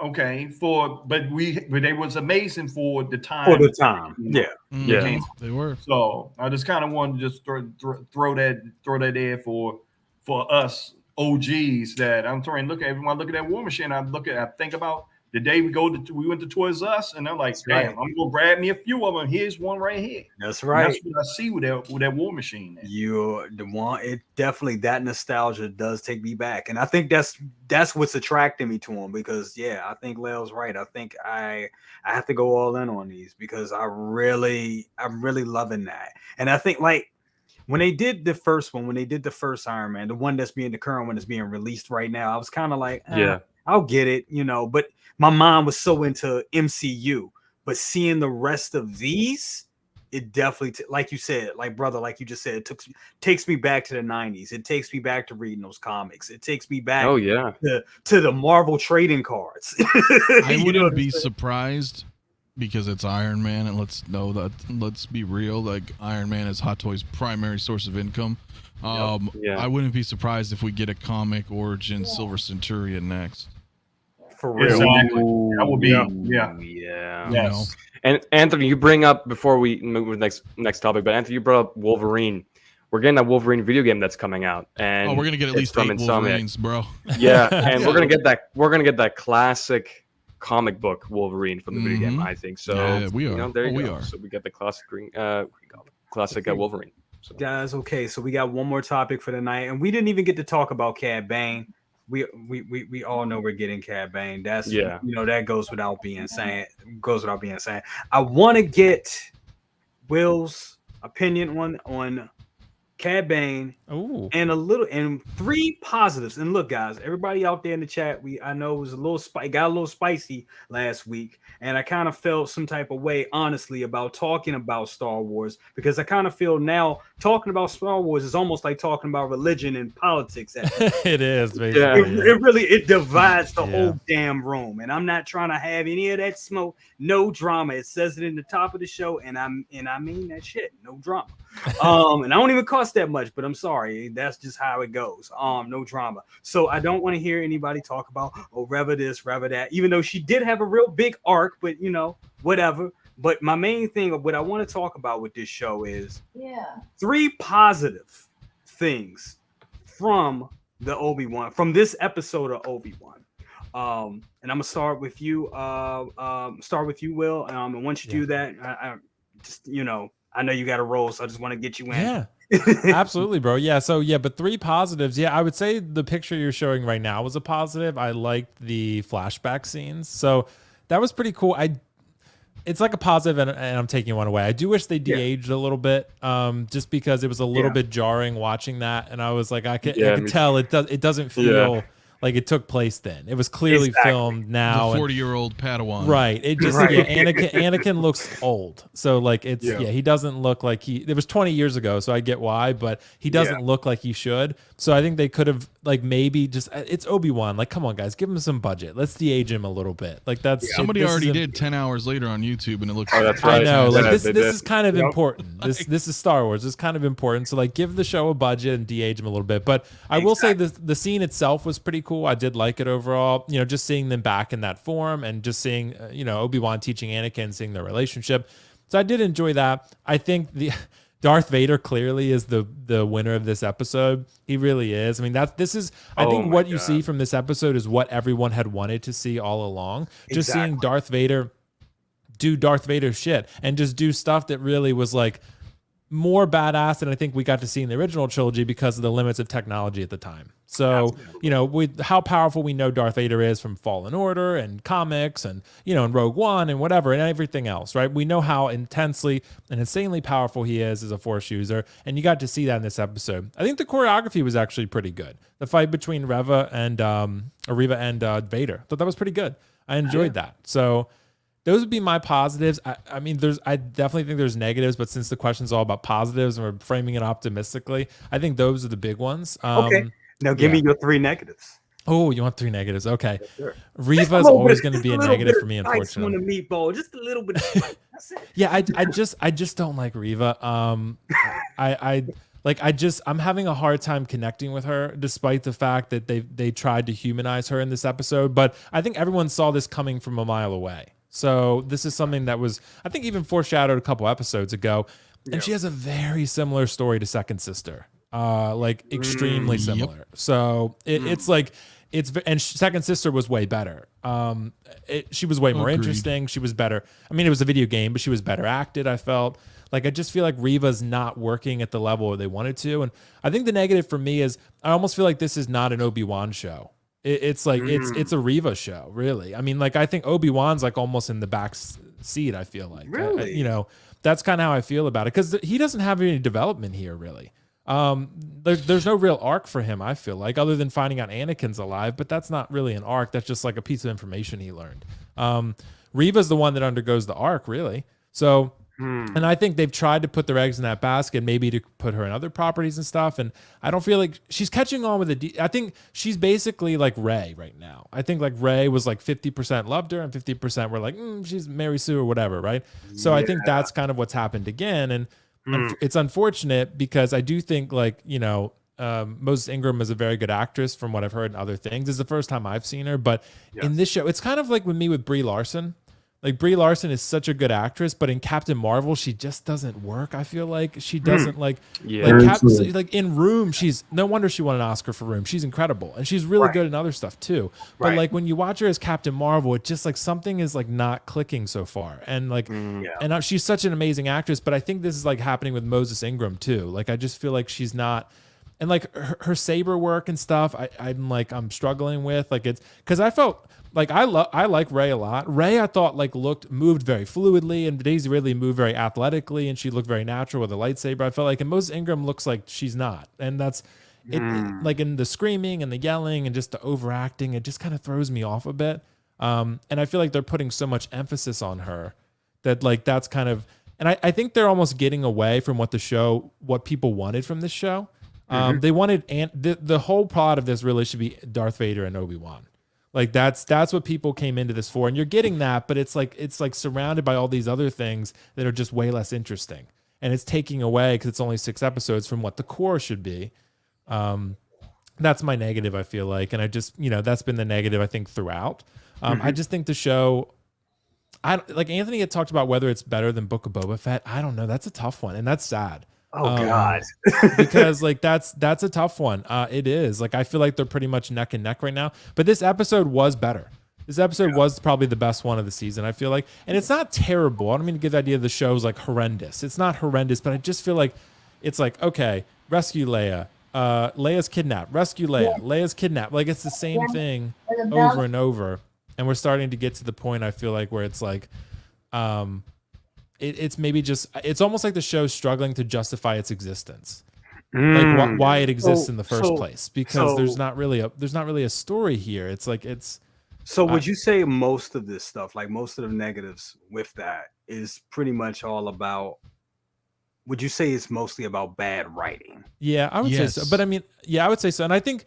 There's always the idea thrown around too, like, oh, like fans think they have credentials in screenwriting. No, but I think we're allowed to have an opinion. Like we're allowed to have an opinion and say, like, we've seen a lot of good entertainment from Star Wars and otherwise, and we know what's good and what we perceive as good and what we don't. I think, it's just a matter of like, I think that argument's thrown around a lot. And I just don't like that because it's like, okay, then you can never critique a meal when you go to a restaurant because you're not a professional chef. I mean, like it's where do we draw the line? So that's a good point. It's like, so that's my point with it. Like, of course the toxicity is way out of line. Like, it's like, if they're sending hate messages to someone, absolutely ridiculous. Never do something like that. Like it's okay to not like a character and not like a performance, as long as you're respectful about it. Well, I just feel like, I just like Darth Vader is great in the show. I just wanted to see more. I think they could have spent way more time on just flashbacks with Anakin and Darth Vader scenes with Obi-Wan. And, I just, there's a lot, and there's some canonical things going on too, like issues like that are just like, they're really like, I'm not the biggest like canon guy with Star Wars, but I know there are some out there, like Anthony could probably talk about it, and like that are their issues are being created from this show, that are just inconsistent from what I've seen. So I don't know, man. I'm very conflicted on it. Like I feel like it's pretty much on par with Book of Boba Fett. I think the two are pretty much interchangeable, which is sad because I think that the expectations for this show were like, it's going to be Mando good.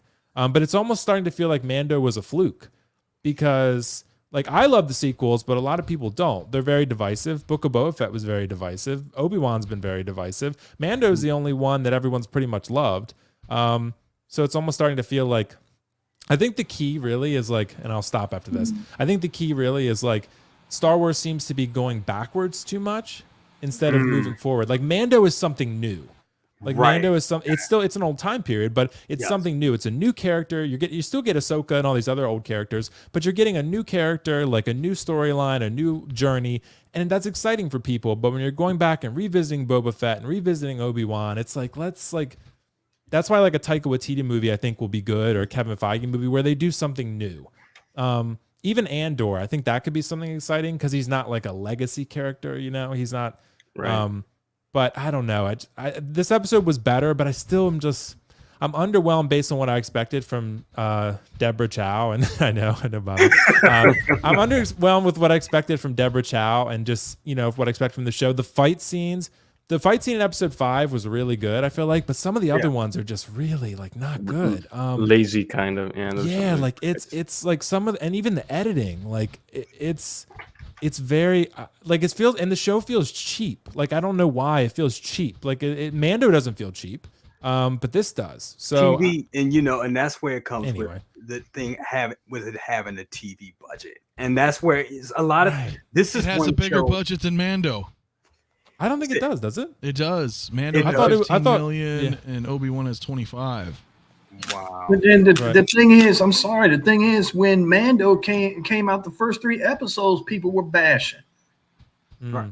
So I don't know. It's like almost in a way with Star Wars, almost damned if you do, damned if you don't. In a way.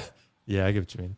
It's almost damned if you do, damned if you don't. So I know the first 3 episodes. Be honest with you, Mando is great, but I know the first 3 episodes. Like, whoa, what the hell is this?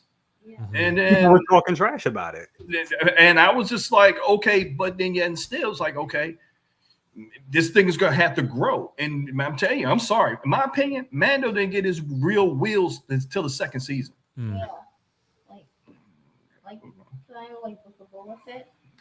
Yeah, but Book of Boba Fett is a whole different animal. And also, I've talked to several people about this dealing with the Book of Boba Fett.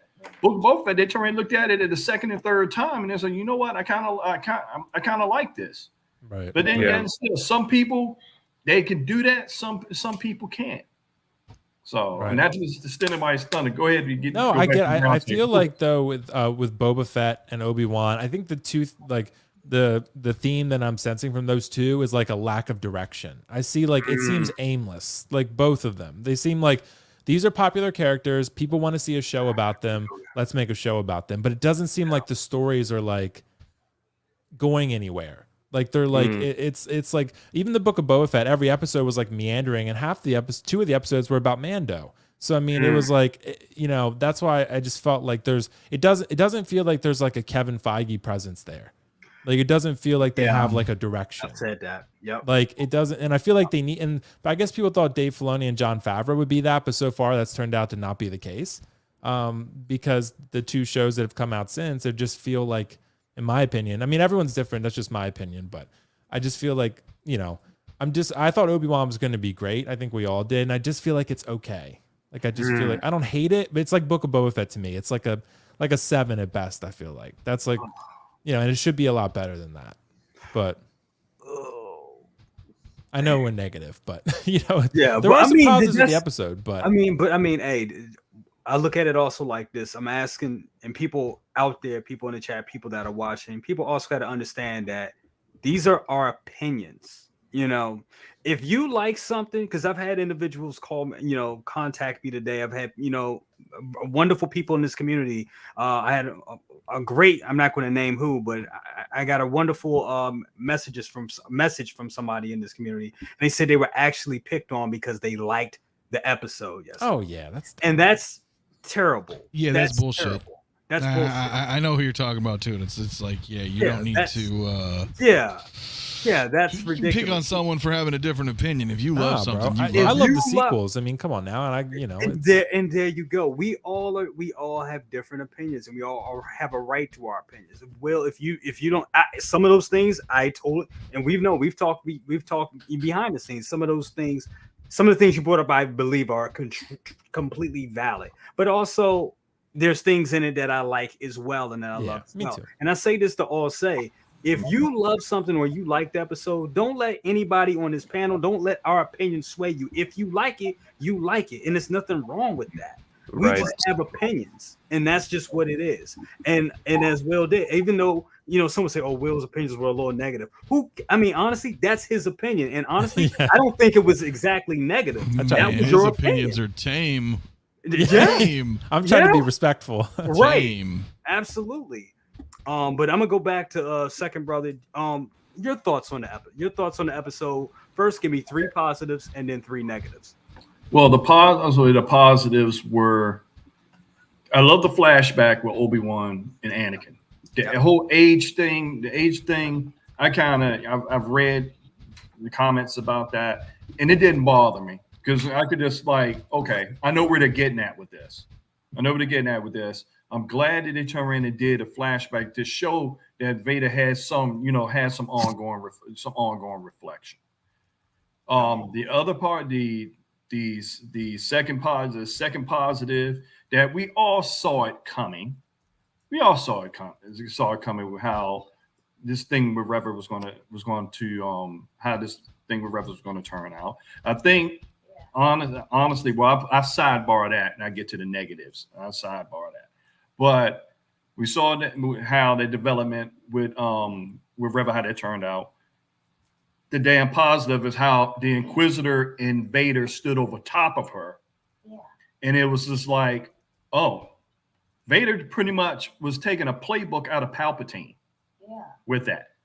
And he just stood up there and was like, okay, you didn't think I didn't know this was going on? You didn't think I figured this out the entire time? And when the Grand Inquisitor came in and how Vader and him and Vader stood together. They stood together. It was like, yeah, you just got played. Because we already knew this is the track that you was going to go. So we're just going to leave you to the wolves or whatever. Yeah. The third, man, they are doing Vader Unleashed. They're doing Vader Unleashed. Nope. When he turned around and I'm sitting up there and little brother, I was talking about, I was like, man, they keep playing around with these little force powers. These shows need to crank it up. Yeah. Because you got a Star Killer in the game bringing down a Star Destroyer. That's right. So when That's you what saw I was feeling. And you saw that. There you get a half hour. Hold on, let me finish. Finish your point. So seeing that with Vader coming down, pulling that ship down and like ripping it apart like it's nothing. Ripping it apart like it's nothing. So it's like more of that we need to see. But then too, we got. I want to second, brother. I want to hold you real quick. I gotta let Will go. Will, once again, brother, thank you so much, dude, coming through today, man. I know we've been trying to get this going for weeks, but bro, thank you so much, dude. Yeah, thanks so much for having me, Jay. It was great meeting your brother, dude. Like great seeing Anthony and KG again. And of seriously, course, man, my friend. It's a blast. What'd you say, Anthony? I said, of course, my friend. It is always a pleasure. And hopefully you'll come on Sunday if you're not too busy. I need to. You know what? I'm working. Listen. I'm working on a figure for work, and I got another figure being shipped to me tomorrow for work. I'm like, oh shoot. Just let me know. It's no worries. But I will come. Okay. All right, cool. Well, thanks for having me, Jay, dude. I appreciate it, man. Great chat. Sorry I don't mean to be too negative, guys. Just trying to give my honest opinion. So, that's what I asked. Needed. So I'm always respectful. So I'm never going to shy away from an honest opinion, but I'm always respectful. So absolutely. But yeah, appreciate you having me, guys, and have a good one. Sorry, I got to run. I got to get some stuff moved. All good, brother. All right, peace out, guys. Thanks for having me. Thanks, bro. I'm sorry. Continue. Bro. Sorry about that. Yeah, so getting back to like that third positive with Vader, Vader was unleashed, and he turned around and did what he needed. He did what he needed to do. So when we get to the negatives, is that of course there was it was some holes. There were some little bit of holes there in the plot, a little bit of holes, especially the thing with Rever. We already hashed that and everything. Okay, we boil that down to writing, and I boil it down to direction, because it's a director's job to pull passion out of a person, and I don't see that coming out of this character. It's just like everything is just it's just put there instead of having the actual emotion pulled out of that. No. Like the third negative I would say is that. It's not a negative on the show per se, but it's a negative where I turn around and look at these. I look at these shows with appreciation, and it's probably not a third negative, but it's going to lead into that. I look at it as I appreciate the show for what it is, and what the effort has been put forth. because I remember as a child, I'm probably dating myself, that first animation with Boba Fett, the Star Wars Holiday Special. And I came from a time we were lucky to get that. Right. We were lucky to get these things. Yeah. And now to see these things in fruition and then see the fans, and everyone has a right to their opinion. But it has to be a collective opinion where you could build off of it. If you're somebody giving a negative comment, that's something for them to build off of. Not something to bash. Just like we just had here. We had 3 negatives and 3 positives. Yeah. And we had to embrace what we have, because everyone is going by ratings. They're going by ratings. They're going by what is going to bring in the money. And that's where we at. And some points of that is sad. Yeah. Until you don't give time for it to grow. My thing is, if you hate it, don't look at it. If you love it, embrace it. But everyone got to be respectful of one another. And at the biggest scheme of things. Can I ask you a question? Yeah. Do you think, because this seemed kind of reactionary to me, I'm not sure how they're putting these episodes together, but it seems, because it was kind of the same thing with Book of Boba Fett. With the Book of Boba Fett, it was like some aspects of the Book of Boba Fett was slow. Then we get the Return of the Mandalorian, and then we get Luke and Grogu. We get pretty much like Mandalorian 2.5 season in the middle of this Book of Boba Fett, to the point we were like, what are we watching here?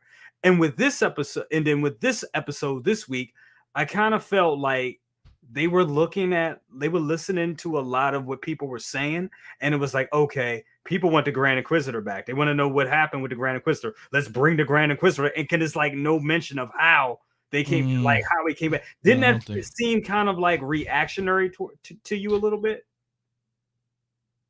Actually, we kind of spoke on this when the Book of Boba Fett and they threw with the Mandalorian in. And personally, I felt like you was looking at Mandalorian season 3, because they see things wasn't going well with the Book of Boba Fett, and they threw that flavor in there. They're trying to shake things up a bit.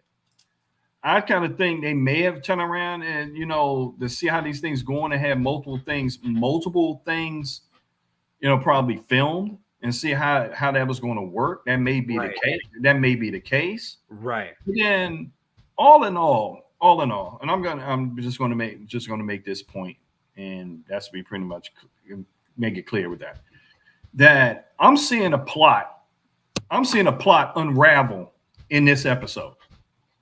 I'm seeing the future direction of where this show is going to go after this episode, and I'm glad at what I'm seeing, because what you're going to see is some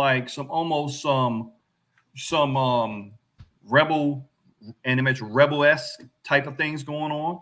Yeah. And then two, if you're into the comics, you could turn around and see, okay, there's going to be a whole lot going on. Especially, it said a lot to me, the relationship between the Grand Inquisitor and Vader standing there. That said a lot. Yeah. Because if you go through the comics and you go through those things, you can see they have a working relationship with that. And I know, just like everything else, the show's going to go beyond taking off when it gets his legs going when that second season comes around. But I think they're trying to compact too much at one time instead of letting this thing grow. But we're not a patient society, so it is what it is. Okay, I'm gonna turn it over to my son because he's been dying to try to make a point. So make a point. Okay, what you talking about? Like the Inquisitors aren't sick. They're for dark side users. Like in that episode, who sacrificed herself? Who? For which one were you talking about? The one who's really a rebel, not working. Are you talking about Tyler? Remember when Tyler got killed? Tyler, was she dead? Yeah. She died? Yes. Why did she kill herself? She didn't kill herself. Yeah, she did kill herself. To save the group. She sacrificed herself? Yeah. But we were talking about that on another stream. Okay? Yeah. All right. So I'm gonna go to Mafia on this. Bro, I know you got a lot to say. Give me 3 positives and then 3 negatives. For episode 5, is that what we're just episode 5? For episode 5, just for episode 5. Come All on, right, there was more than a couple of positives in episode 5. Yeah, listen, this was the best episode of the series so far. Yes. For a few things. Positives, it was nice to see some flashbacks. Okay. I'll counter that because it's kind of pertaining to this specific screenshot, is that I would have liked to see the de-aging. Personally, again, this should be their flagship show. I think it should be. There's a whole thing going on here where I'm like, yo, the writing's all blah blah blah blah blah. You know, it's the flagship show. Right. So, Right. But I feel like they could have de-aged him a bit, and I feel even if they didn't want to, I feel like there should have been some ships flying around because they're in Coruscant, and I was like, it's so you couldn't just. You know, little those are little nitty things, right? I don't really say it's a negative, but like because we're editors, I get where you coming from. Yeah, there was like no ships. I was like, where the hell are we at first? I was like, dude, this is Coruscant. Like it was a little still stiff in the background. I was like, you know, but it was, again, the positive is that we got to see some flashbacks. That's really cool. I know for, you know, all the kids that grew up with the prequels, this is probably like they're super excited, right? They get to see Anakin and Obi-Wan together again like that. That's really neat. Vader, again, harken just what everybody was saying. That Vader is the best part of this show.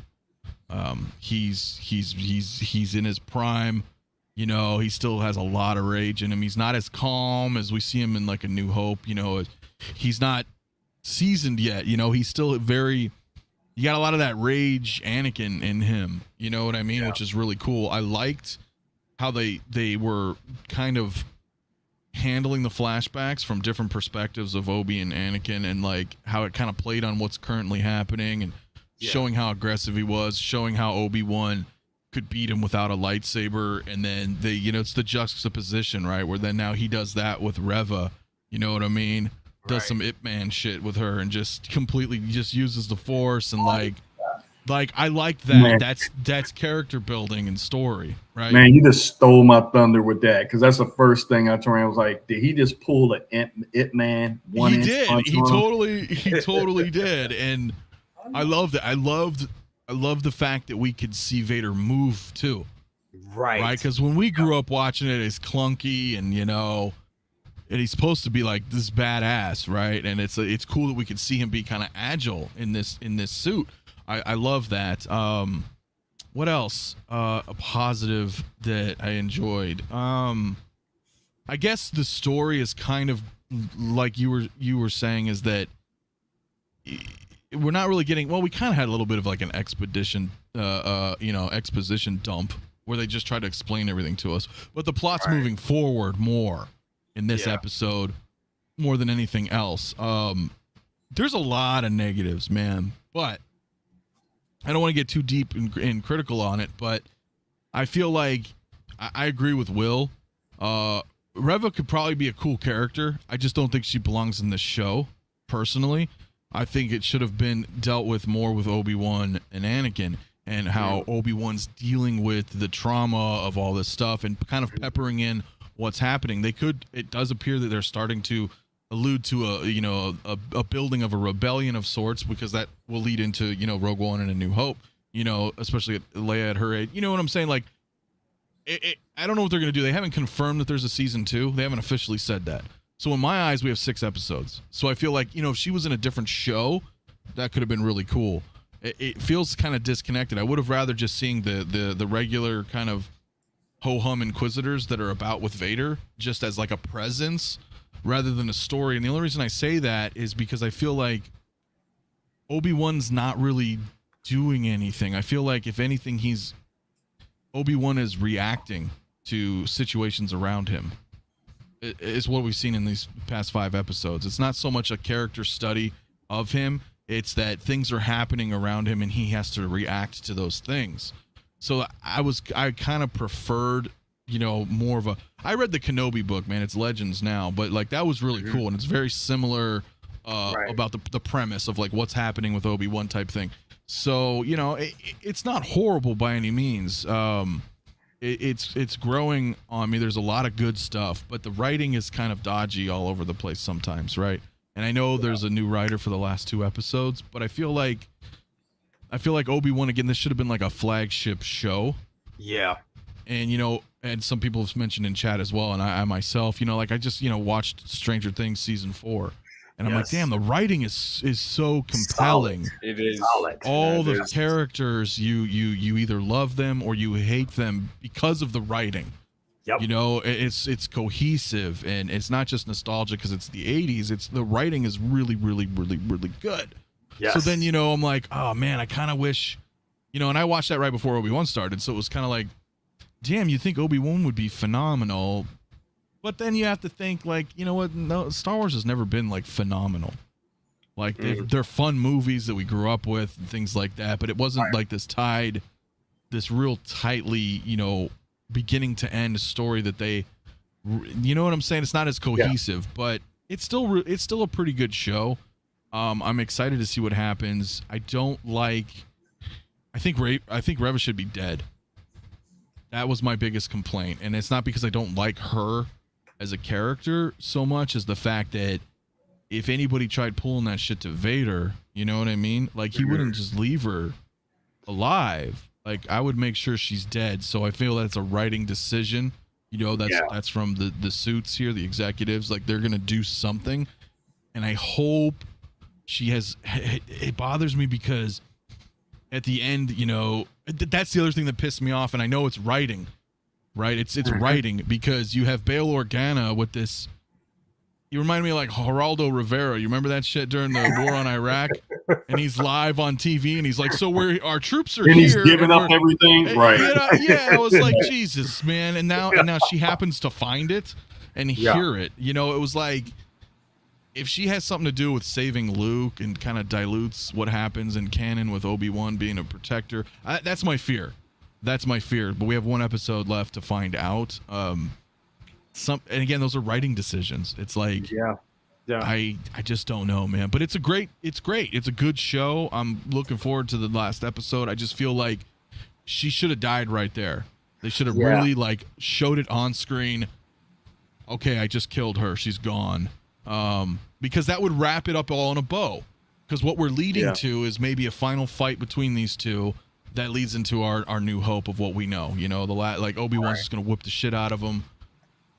He was the master, you know, at the time. You know what I'm saying? Well, my thing also is, how do you take a lightsaber to like, you impaled by a lightsaber and you're still able to, like, I know it cauterizes, but come on, like. Okay, sir. My son is going to come in on that one. Okay, how is it that if a person get impaled with a lightsaber, they can survive? Maul got cut in half and he survived. Out of the mouth of children.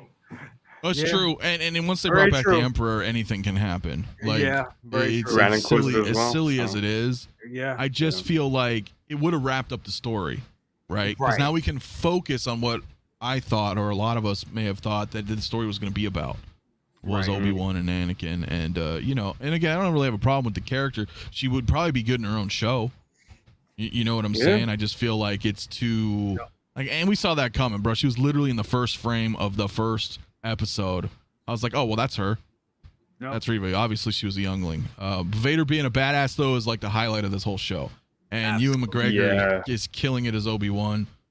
He's just an amazing actor. He's just an amazing actor. Yeah, exactly. So I'm like, there's a lot of good here. I just kind of wish they had this cohesiveness, because in my head before this came out, I was like, oh, yeah, okay, so they have 1 director for all 6 episodes. Great. I didn't think about the writing, though, right? The writing's kind of all over the place. The guy was like, well, I'm just writing stuff, and he didn't know Star Wars. So that's weird to me, right? When you're like, this should be the flagship, if anything. But again, the other problem, and I'll leave it at this, is that I don't, and I know why they do it, because it's all about money. Otherwise, people are just going to bail on their subscriptions. But I don't think weekly episodic, you know, TV series works.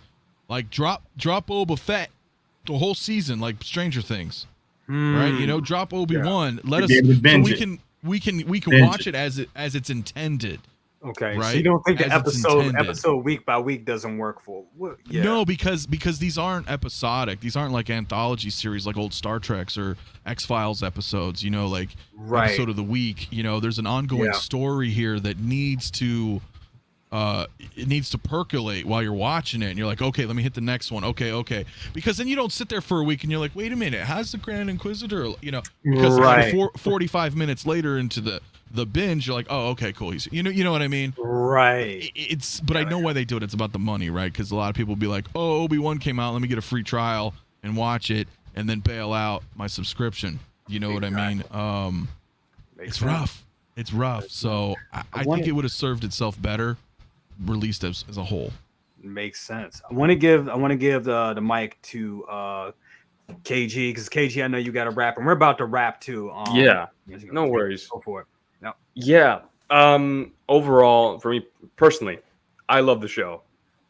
I love what we're getting from the show. I've always been fascinated from the idea that, I've said this before, seeing Obi-Wan's story after Revenge of the Sith and before New Hope. I really want to see where his journey was in between those times. Yeah, I do agree with Anthony. I think Reva, I think she's a great character, but not for the show. I think they're showing too much Reva than Kenobi, because the show is called Kenobi. We want to see more of Kenobi and his PTSD and how he handles seeing Vader and how he gets news. I do love that we got some clarifications as to what happened with how Reva knows who Vader was, because at the beginning I'm like, how the hell does she know who Vader is? So I'm glad that we kind of got those clarifications. But the number one positive thing is the flashbacks. I kind of got teary with seeing Hayden Christensen back as Anakin, because I grew up with the prequels, I grew up with those films, and seeing him again is just very reassuring. It's like coming back to when I was a kid and watching those films. Yeah, and that's number one. Number two is Vader, man. That scene where he tries to pull down the spaceship, like he's just pulling it down. That is, I look. Here's the thing. I think besides Rogue One, this is like the best rendition of Vader we've gotten so far. Because I know during the 80s, they didn't have much tech to, do all the Vader stuff that we see nowadays. But this Vader is crazy. I think Vader is treated well. I know people are like, oh, Vader's kind of like, this and that in the show. But no, I think that they're doing a good job with Vader and Kenobi in the show. He's stealing the show. He is. I mean, I was just like, whoa! Like he pulls out the parts of the spaceship just to get Kenobi, and it was very terrifying to see this rendition of Vader. And this is the Vader that we always wanted to see, but we couldn't see it, So now we kind of finally got it. So, yeah. I guess a third positive would be, I guess a third. I don't know what a third positive would be from episode 5. I guess Kenobi, Ewan McGregor. I mean, he's doing a great job as Kenobi. Yeah. I'm loving what I'm seeing so far. I did love the episode because it's a very like, what's the word? You're always like on the hinge, like, oh my God, what's going to happen? What's going to happen? Because, these people have to get up and go to another planet or something, right? So then you see, Vader coming slowly. And like, oh my God, what's going on? It's getting really tense. So when they finally leave and, we could see Vader disappointed, and now then we see the Grand Inquisitor coming back, and because we are like, what happened to the Grand Inquisitor? Like, where is he at?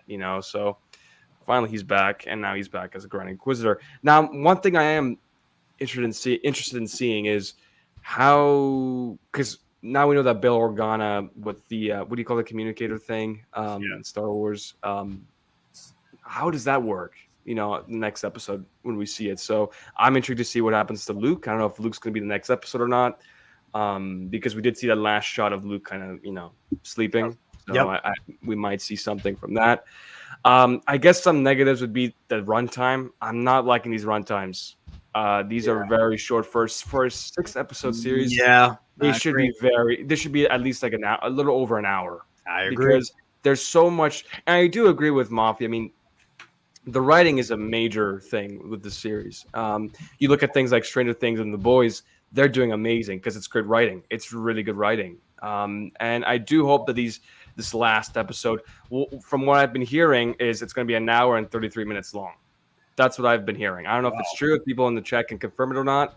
I heard that they're going to release that episode in the theaters. That's what I've heard as well. So they might do that. Yeah, so I hope that the last episode's a little longer, because usually the finales are much longer than the rest of the episodes in the series. So I do hope that, because so far, for me personally, I think the story is very cohesive. I'm liking what we're seeing. I do hope we get a second season, because I think there's so much story left for Kenobi still. I think they could still tell more about Kenobi's, PTSD and how he's going to deal with it. Because before the show, I thought he's going to spend majority of his time in Tatooine. That's what I thought. Tatooine was going to be the place where he's going to stay. You know what I thought, KG? Since you're talking about that, with and what Pedro brought up there on the screen, Attack of the Clones. Do you feel like when they were fighting in Coruscant right there, it was like maybe like right before they met on the council, and then they were like, we don't grant you the rank of master right there, like right around here, like maybe they were in the elevator and then they met in the. You know what I'm saying? It feels like that's like right, you had that tension. You had that tension in that room. Right, because he's like, you failed, bro. Like, right. So I have a question too. That's why you'll always be a Padawan, or whatever he said to him. You know what I mean? Right here. Right. You can clarify this for me. Didn't he have a green lightsaber?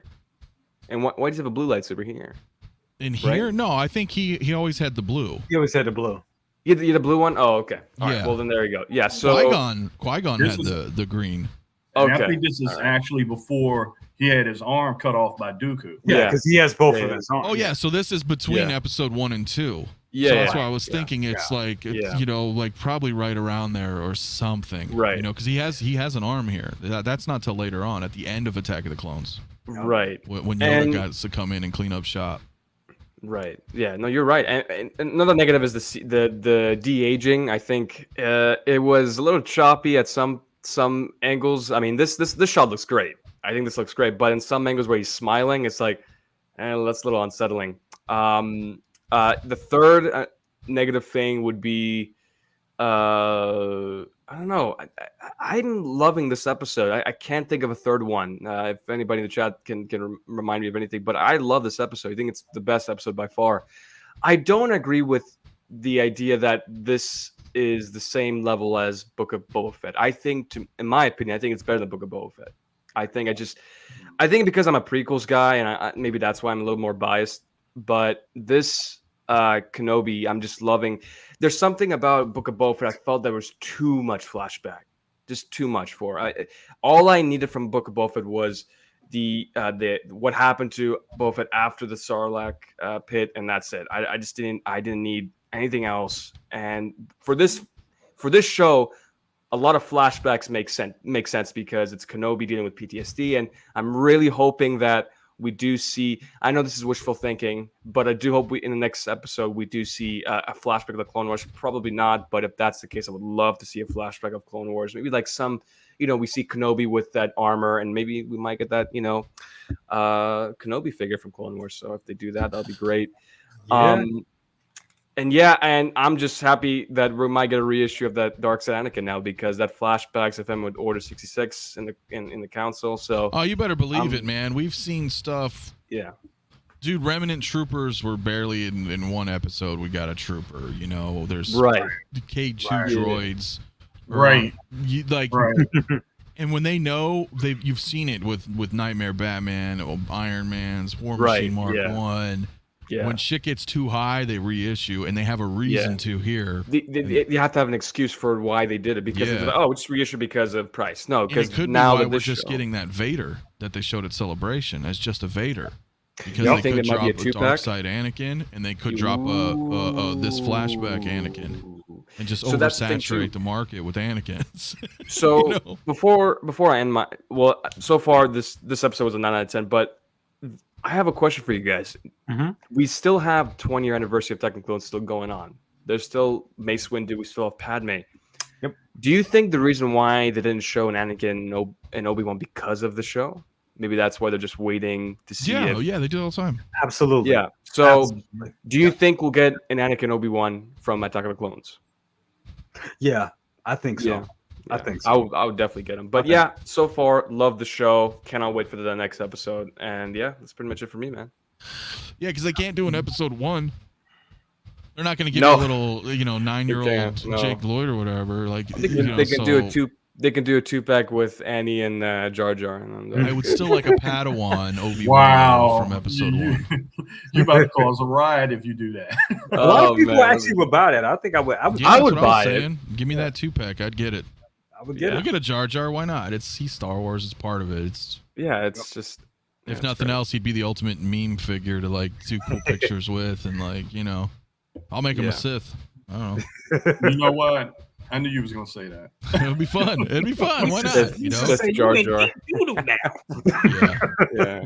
Well, guys, that has been great. Wow, that was a hell of a conversation. That was a hell of a show, y'all. Yeah, it was a lot of fun, man. It was great. Guys were awesome tonight. The chat. Guys out there in the chat, thank you so much. This was great. We definitely hit some records for best of the best. Great job, everybody out there. Thank you so much. Gotta say like this, this is great. Gonna let everybody knows what they're doing. Second brother, my brother, I'm gonna go to you. What you got going on, bro? What you got going on? When that's not going on, right? Well, be back in the Virginia area soon, having a house project that's being completed. It's been worked on while I was gone, so looking forward to that. Probably going to go and do some inventorying back with these pre-orders, these high toy pre-orders, and try to make room and build cases and to keep the train moving. And just hope hopefully with these shows, everyone embraces them for what we have, because there's been times when we didn't have anything. Yeah. I remember those times. We talked about it. I remember those times in between, Return of the Jedi and Episode 1. That was a long 8-10 years, I remember a lot more than that, bro. A lot more than that. I remember going and being going to senior skip day, going to see Episode 1, and we were just happy to see, Force users and lightsabers on screen again. It was great. So I definitely feel you. So, You know what's funny, guys? I'm probably going to embarrass him real quick. The Empire, you say, oh, God, because I'm going to get you back for that true Han and Luke thing. You're going to get you for that. But, the Return of the Jedi, he actually shoplifted a figure when he was a baby. I did. Ooh. I did. Yeah. The first time I ever stole. Yeah. Yeah, it was you notice he has a bias for Lando. And it was Lando disguised as a skiff guard. It was Lando as a skiff guard. Holy shit, I forgot about that. So, you talk about times that we didn't have anything, we got to embrace what we have, because we could go way back with this. And it all comes full circle. As it is. Damn, there we go. But yeah, thanks a lot, bro, for being here and embarrassing me as always. Hey, that's my job. Absolutely. KG, what you got going on? What you got going? You the man. You the $1 million man with it. Owing everybody 10%. That's right. But Lael's always bothering with the 10%. No, I as always, it's an honor to join these live streams. Loving being on here. So later on tonight we have Wonder Twins episode on my channel with Riley and I and a couple of other people. 11 o'clock Eastern Standard Time and 8 p.m. Pacific Time. So we have that going on. I just uploaded 2 videos. 2 days ago I uploaded the armor video, posing review video, and today premiered was the Death Watch Mando posing video. So I have those on my channel. But yeah, I mean, that's pretty much going. I do have a collection tour coming up as well. I have to do a video on that, part 1 and part 2. So somebody brought up a good idea doing coast to coast. There you go, East Coast collection and West Coast collection. So yeah, I have that coming up. So yeah, man. I mean, just catch me on these live streams as always. Always having fun talking to you guys. But before I end, I just want to. How many people we got in the chat right now? How many people we got in the chat? Got about 71 right now. All right, people are here. Make sure you guys hit the like button, subscribe to Jay and everybody on the panel as well. And if you guys don't, there's no Willy Wonka tickets, so no free Willy Wonka tickets for you guys. So make sure you guys do that. There you go. That's it for me, man. Absolutely, KG. Thank you so much, bro. Thank you so much for being here. Yeah. And Anthony, Scale Mafia, busiest man on YouTube. Absolutely. What you got going on, brother? Well, a bit. But as always, thanks for having me here. My brain fried when we were talking about that before we just segue for a second. I will say I really enjoyed the droid, man. Was it like Ned B or whatever? The power loader droid. The loader droid. He is dope. He's dope. He was a big highlight of this show for me, to tell you the truth. I really think he's cool, man. But I don't know. I mean, news updates. I get my morning shows. Main live stream panels on Saturday nights, working on stuff for work, some X06 stuff, and we're close, man, to 2K. So if you guys already haven't, come subscribe. It's fun, man. We're doing giveaways, all that good stuff, man. So, and man, that's really it, man. Just rocking it, man. You know how it goes. Absolutely. Well, guys, thank you so much for being here. I'm not going, blab on about what I got going on. Just know, have show Saturday. Me and Loco Lu, Saturday, 9 a.m. Also on Saturday, I will be on my 6 Scale Mafia show as well. Can't wait for that. That's going to be awesome. And that is 9:15 Eastern. Mm-hmm. What is it? Yeah, 9:15 Eastern. Yep. So definitely come check that out. That's going to be great. Wonderful night. Had a good time with you guys. You guys have been awesome. It's been a great chat. Thanks everybody in the chat. I know I didn't get to everybody's comments, but it was so many coming in. But I did see them all. Thank you so much. You guys are awesome, and that is it for the show. And we'll see you next week. Peace. And we are out.